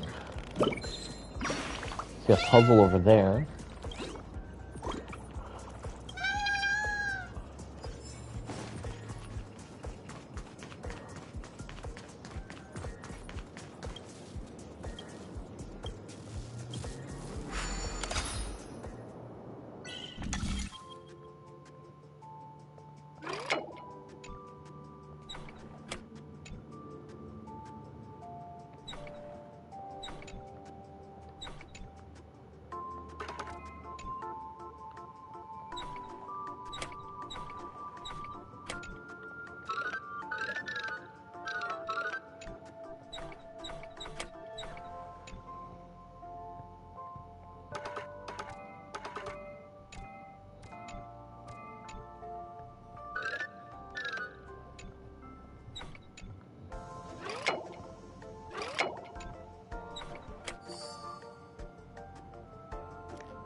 That feels good, but apparently the game disagrees.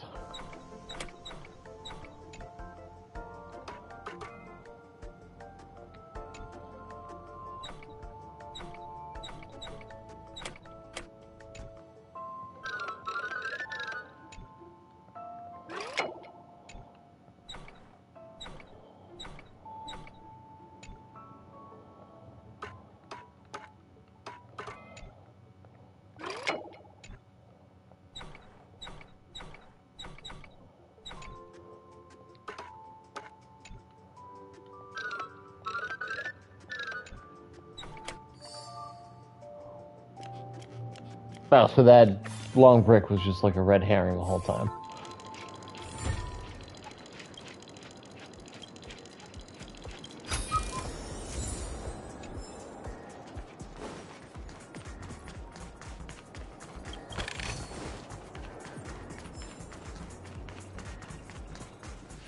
Contestants, you are about to confront the monsters of the primordial dreamscape as dream chasers who've come to Penacone. All the Soul Glad is ours! Don't even think about plundering the Soul Glad from us! What the fuck is that?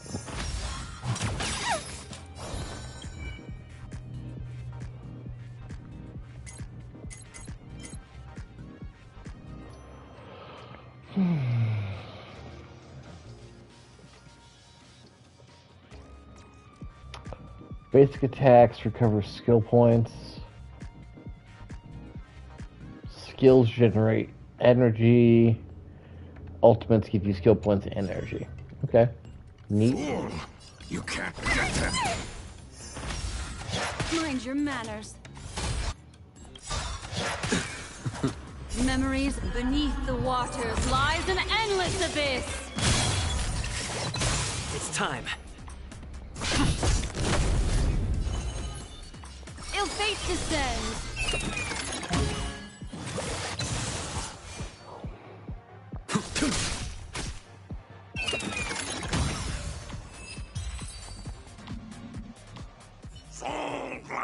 Pretty simple.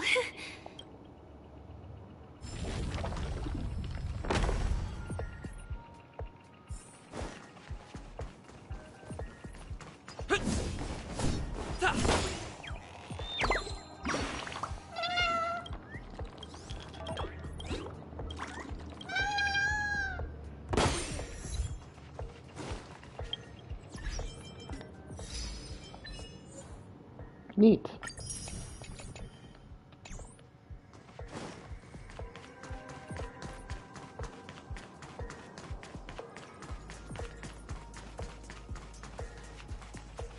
Congratulations on becoming the first group of Dream Chasers! Answering the call from the Watchmaker, you are disappointed to learn that Penacony isn't paved with gold. Resigned to your current plight, you start from the hierarchical dredges, biding your time for a chance at success. Just as you're about to give up, a downpour sparks a business idea. You enter the umbrella business! But just as things are looking up, you encounter a competitor. Defeat them and emerge victorious from this trade war. Why is our opponent so glad? Because this is Soul Glad Enterprises' 33rd festivity auditions of the 20th season! Isn't this just product placement? Yes. To safeguard the integrity of Soul Glad, I will soar high into the sky and become its shiniest star. Whoosh!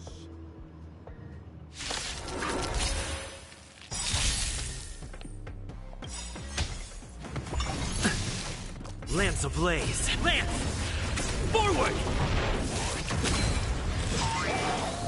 We can't do this! Forward! Fiends or devils, I'll crush them all! Destiny's hand has truly blessed me. Lance at the ready. Destiny isn't chosen. Ill fate descends.